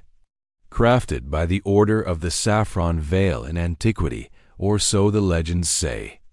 A relic meant to bind a force of greed and vengeance. Its curse is not mere superstition, it is a mechanism, a trap for the unworthy." "How do we break it?" Holmes asked, leaning forward. "We've traced its origin to an island altar. Is that the key?" Vellick nodded slowly. "The altar is its cradle, yes. The gem must be returned there, placed precisely as the ancients intended, to sever its connection to this world. But beware, the Order will guard it fiercely. They believe the rose's power can reshape the world in their image." Watson frowned. "And this force it binds, what is it? A spirit? A demon?" Vellick's expression darkened. "Something older, Doctor. A primal energy, perhaps, born of human failing. The texts are unclear, but its effects are not. It feeds on greed, ambition, betrayal. Every death tied to the rose strengthens it." Holmes' eyes gleamed with determination. "Then we return to the island. But first, we must ensure the Order cannot interfere. Watson will need provisions for a sea journey, and I'll arrange for a trusted crew. Dr. Vellick, your assistance in deciphering the altar's rites would be invaluable." Vellick agreed, promising to compile the necessary rituals from his texts. As they left, Holmes' mind was already racing, calculating the Order's next move. The streets of London felt alive with unseen threats, and he knew their journey would be fraught with danger. The voyage back to the island was a tense affair. Holmes had secured a small but sturdy steamer, the Starlight, captained by a grizzled sailor named Hargrove, who asked no questions beyond the weight of Holmes' coin. The crew, handpicked for their discretion, kept to themselves as the ship cut through the North Sea's choppy waters. Watson, ever the soldier, checked his revolver, while Holmes studied the map they'd recovered from the nightshade. It's faded. Lines marking the island's location. The island emerged from the mist like a specter, its cliffs jagged and unwelcoming. The ruins of the ancient temple loomed atop a hill, their stones weathered by centuries of wind and rain.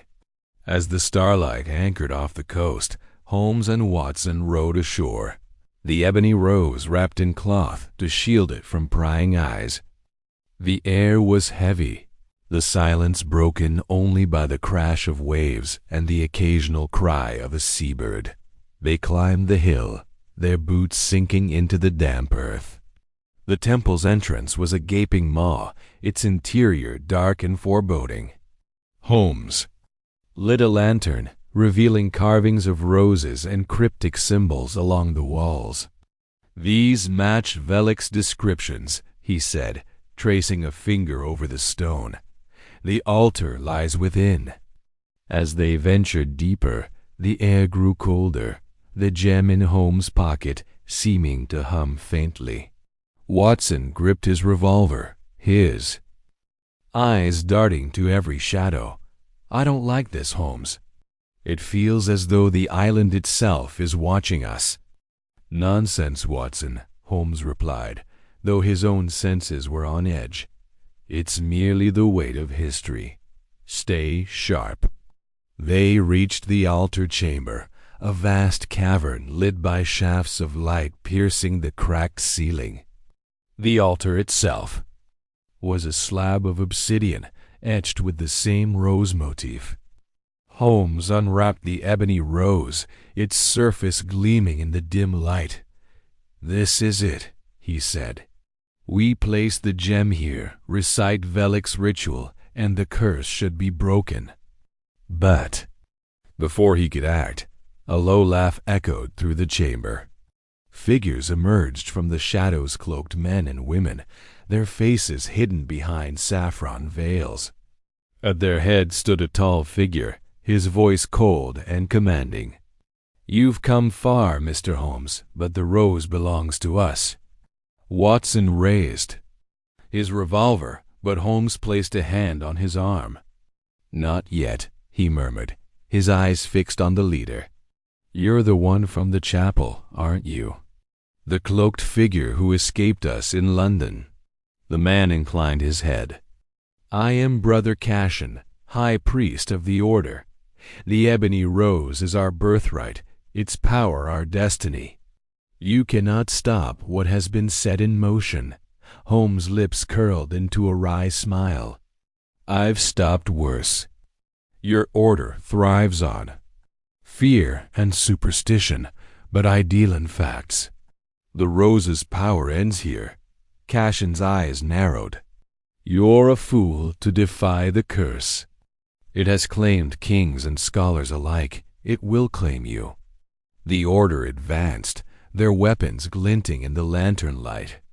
Watson fired a warning shot, the sound deafening in the confined space. "Stay back."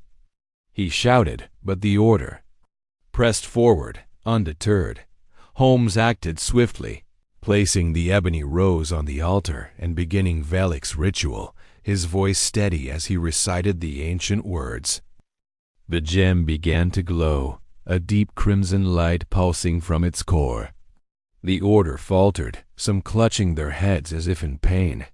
Cashin roared, drawing a curved dagger and lunging at Holmes. Watson tackled him, the two men grappling on the stone floor. Holmes continued the ritual, his words growing louder as the chamber shook, dust raining from the ceiling. The order's members screamed, their veils falling away to reveal faces twisted in fear. The gem's light intensified, and a low hum filled the air. Growing into a deafening roar, Watson pinned Cashin, his revolver pressed to the priest's temple. "Call them off, or you're done," he growled. Cashin hesitated, then raised a hand, signaling his followers to stand down. But the gem's power was beyond their control now. The altar cracked, and a wave of energy surged through the chamber, knocking everyone to the ground. Holmes finished the ritual, his voice cutting through the chaos. The Ebony Rose flared one final time, then dimmed, its surface now dull and lifeless. The chamber fell silent, the air lighter, as if a great weight had been lifted. The Order's members, dazed and disoriented, fled into the shadows, their purpose shattered. Chapter 10. The final rose. The fog hung heavy over Baker Street, curling around the gas lamps like a living thing, as if London itself were exhaling its secrets into the night. Inside 221B, the fire crackled in the hearth, casting flickering shadows across the cluttered room. Sherlock Holmes sat in his armchair, his long fingers steepled beneath his chin, his eyes fixed on the flames. The violin rested on the table beside him, its strings silent for now, but the air seemed to hum with the weight of the case they had just concluded. Dr. John Watson, his arm still in a sling from the wound he'd sustained on that forsaken island, sat opposite, scribbling notes in his journal, his face etched with the weariness of their recent ordeal. The Ebony Rose, that cursed gem that had drawn them into a web of mystery, death, and ancient rites, now lay locked in a small iron box on Holmes' desk. Its jet-black petals, carved with impossible precision, seemed to absorb the light rather than reflect it, a silent testament to the chaos it had wrought. The case had tested them both, Holmes' intellect and Watson's courage, pushing them to the edge of reason and back. Yet, as the fire's warmth seeped into the room, there was a sense of closure. However, fragile Holmes broke the silence first, his voice low, almost meditative. "Watson, have you ever considered the paradox of human virtue? That it is often only in the face of temptation that we discover what we are truly capable of." Watson paused, his pen hovering over the page. "You're referring to the Ebony Rose, aren't you? That blasted thing seemed to bring out the worst in everyone who touched it." "Precisely," Holmes said, leaning forward, his eyes glinting with that familiar intensity. The gem was not merely a relic, but a mirror, a test of greed, ambition, and resolve. The Order of the Saffron Veil believed they could wield its power, yet they were undone by their own desires. And we, Watson, were tested too. Watson closed his journal with a sigh. Tested and battered, I'd say. But we survived, and the curse is broken. That's enough for me. Holmes' lips twitched in what might have been a smile. "Is it, my dear Watson? I wonder." Before Watson could press him, a sharp knock echoed from the door below. Mrs. Hudson's footsteps followed. Then her voice, tinged with exasperation, as she called up the stairs. "Mr. Holmes, Dr. Watson. A letter. For you, delivered just now." The boy wouldn't wait for a reply. Holmes was on his feet in an instant, his lethargy vanishing. He descended the stairs, returning moments later with a small envelope in his hand. The paper was thick, creamy, and sealed with a familiar black wax, stamped with the shape of a rose. Watson's heart sank. "Not again," he muttered, setting his journal aside. "I thought we were done with this." Holmes' eyes narrowed as he broke the seal and unfolded the letter. His expression remained unreadable as he scanned the contents, but Watson noticed the slight tightening of his jaw. "What does it say?" he asked, bracing himself. Holmes handed him the letter without a word. The script was elegant, precise, and unmistakably the same as the one that had first drawn them into the affair of the Ebony Rose. It read, "Mr. Holmes, your efforts have not gone unnoticed. The Ebony Rose rests in your care, its curse silenced for now. But know this, the Order of the Saffron Veil is not so easily vanquished. There are others who watch, who wait, and who will act when the time is right. You have proven yourself a worthy guardian, but guardianship comes at a cost. Should you seek the truth behind the rose, look to the shadows of your own city. The game is not over. Yours in gratitude." A friend. Watson looked up, his brow furrowed. "A friend? That's hardly reassuring. And what's this about the game not being over?" We returned the gem to its altar. The island was practically crumbling around us. Holmes took the letter back, folding it carefully.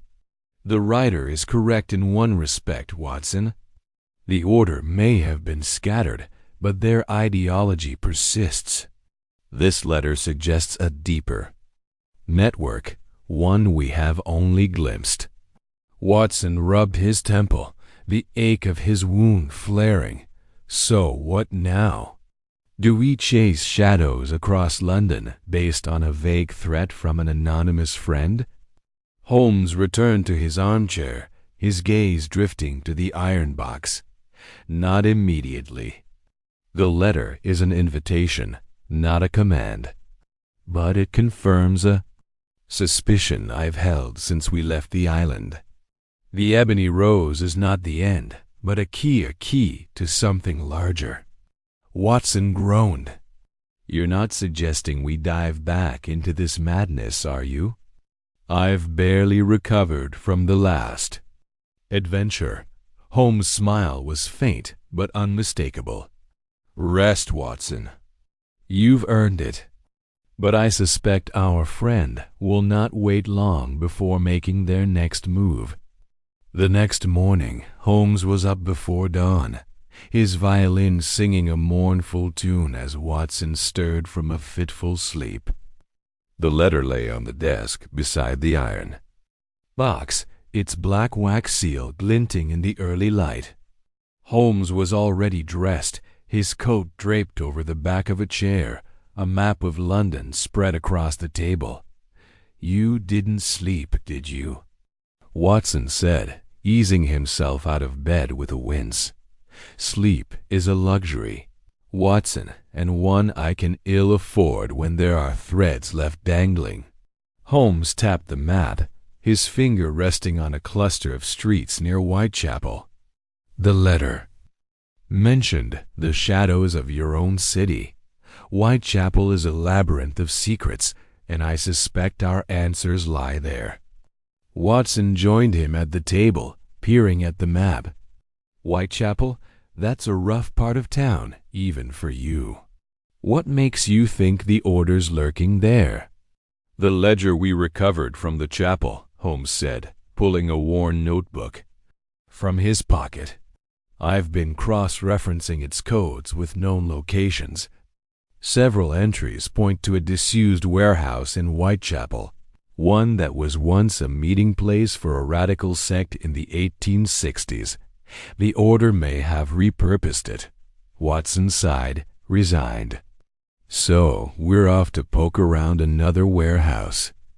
I suppose I should bring my revolver." Holmes' eyes twinkled. "Always prudent, my dear Watson." By midday, they were threading through the crowded, grimy streets of Whitechapel. The air was thick with the smells of coal smoke, rotting fish, and unwashed bodies. Hawkers shouted their wares, while ragged children darted through the throng, their eyes sharp for any opportunity. Holmes moved with purpose, his long strides eating up the distance, while Watson kept pace, his hand resting near the revolver tucked inside his coat. The warehouse loomed at the end of a narrow alley, its windows boarded up, its brick walls stained with soot. The door was padlocked, but Holmes produced a set of lockpicks and had it open in moments. Inside, the air was stale, heavy with dust and the faint scent of incense. The floor was littered with debris-broken crates, torn papers, and, in one corner, a pile of black rose petals.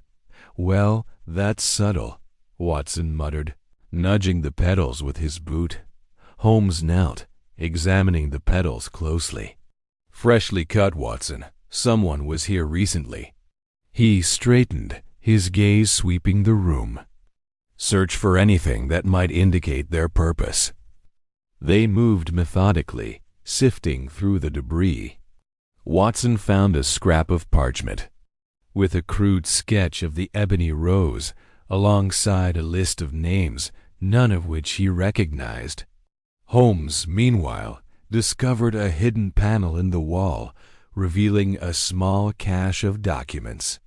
Among them was a map marked with a single red X on a street not far from their current location. "This is no coincidence," Holmes said, folding the map. "The order is active, and they're close." As they left the warehouse, the fog thickened, cloaking the streets in a ghostly veil. They followed the map to a nondescript tenement, its windows dark and curtained. Holmes knocked, but there was no answer. Undeterred, he picked the lock, and they slipped inside. The interior was sparsely furnished, but the walls were covered in strange symbols, spirals, roses, and cryptic runes. A table in the center held a single candle, still warm to the touch, and a book bound in black leather. Holmes opened it, revealing pages filled with rituals, diagrams, and references to the Ebony Rose. One passage caught his eye. "The rose is but the first of three. Its power, though great, is a shadow of what lies beyond. The order seeks the triad, and with it, dominion over life and death." Holmes closed the book, his expression grim. "The Ebony Rose was never the endgame, Watson. It's part of a larger design, triad of artifacts, each more dangerous than the last." Watson's stomach churned. "And the Order's still after them?" "Undoubtedly," Holmes said. "But this book gives us an edge. It mentions a second artifact, the saffron veil itself, hidden in a crypt beneath St. Paul's Cathedral." They left the tenement, the book tucked safely in Holmes' coat. The fog seemed to press closer, as if the city itself were conspiring to hide their path. At St. Paul's, they found the crypt's entrance behind a forgotten chapel, its iron gate rusted but intact. Holmes' lockpicks made short work of it, and they descended into the cool, damp darkness. The crypt was a maze of stone corridors, lit only by their lanterns. The air grew heavier, thick with the scent of earth and decay. They followed the book's directions, navigating twists and turns until they reached a chamber sealed with a stone door. Carved into it was a rose, its petals inlaid with jet. Holmes traced the carving, his fingers finding a hidden catch. The door ground open, revealing a small altar draped in saffron cloth. Atop it sat a delicate veil, its threads shimmering faintly, as if woven with light. Watson reached for it, but Holmes caught his wrist. "Careful," he said. "If the rose was cursed, this veil may be worse." They wrapped the veil in a cloth, careful not to touch it directly, and retraced their steps. As they emerged into the cathedral's shadow, a figure stepped from the fog, a man in a hooded cloak, his face obscured. "You've taken what does not belong to you," he said, his voice low and menacing. Return the veil, and you may yet live." Holmes' hand tightened on his cane. "And you are?" "A servant of the order," the man said. "The triad is our birthright. You cannot stop what has been set in motion." Watson drew his revolver, but the man was faster, lunging with a blade that gleamed in the dim light. Holmes parried with his cane, the clash of steel echoing in the night. Watson fired, the shot grazing the man's shoulder, but he vanished into the fog before they could pursue. "Blast it," Watson said, lowering his gun. "He's gone." "But not far," Holmes said, his eyes scanning the darkness. "He'll report to his masters, and they'll come for us." They returned to 221B. The veil locked in the iron box beside the Ebony Rose. Holmes spent the night poring over the black book, cross-referencing its rituals with his own notes. By morning, he had a plan. "The third artifact," he said, "is the onyx crown, hidden in a vault beneath the Tower of London. The Order plans to unite the triad in a final ritual, believing it will grant them power over life and death. We must act before they do." Watson, though exhausted, nodded. "When do we leave?" "Tonight," Holmes said. "The tower's security is formidable, but I have a contact who can get us inside." Under cover of darkness, they met Holmes. Contact, a grizzled warder named Jenkins, who owed Holmes a favor from a past case. Jenkins led them through a hidden passage beneath the tower, bypassing the guards. The vault was a cold stone chamber, its walls lined with ancient relics. At its center stood a pedestal, and atop it, the onyx crown, a jagged, black circlet that seemed to pulse with an inner darkness. Holmes examined it closely, his magnifying glass catching the faint glow of runes etched into its surface. "This is it," he said, "the final piece." As they reached for the crown, the chamber filled with hooded figures, members of the Order, led by the man from the cathedral. "You're too late, Holmes," he said, his voice triumphant. "The triad is ours." A fight broke out, swift and brutal. Watson fired his revolver, keeping the Order at bay, while Holmes grappled with their leader. The crown fell to the floor, its runes flaring brightly. Holmes kicked it toward the pedestal, where it landed with a thud, triggering a mechanism. The floor shook, and the vault began to collapse. "Run!" Holmes shouted, grabbing Watson's arm. They fled through the passage as stones fell around them, Jenkins leading the way. Behind them, the Order's screams echoed as the vault caved in, burying the crown and its pursuers. They emerged into the night, breathless but alive, the veil and the rose still in their possession. Back at 221B, Holmes placed the artifacts in the iron box, sealing it with a new lock. "The triad is incomplete," he said. "The crown is lost, and with it, the Order's ambitions." Watson, nursing a fresh bruise, shook his head. "But for how long? They're like roaches, stamp out one, and more appear." Holmes' eyes gleamed. "Then we remain vigilant, Watson. The game, as our friend said, is not over." Days passed, and no further letters arrived. Watson's wound healed, though the sling remained a reminder of their ordeal. Holmes resumed his violin, playing soft, haunting melodies that filled the room with a strange peace. The iron box sat untouched, its contents a silent promise of future mysteries. One evening, as the fire burned low, Watson looked at Holmes, who was staring into the flames. "Do you think we've seen the last of the Order?" he asked. Holmes' fingers paused on the violin strings. "No, Watson. But for now, we've won, and that is enough." He played on, the notes rising into the night, a quiet victory over the shadows that lingered just beyond the light.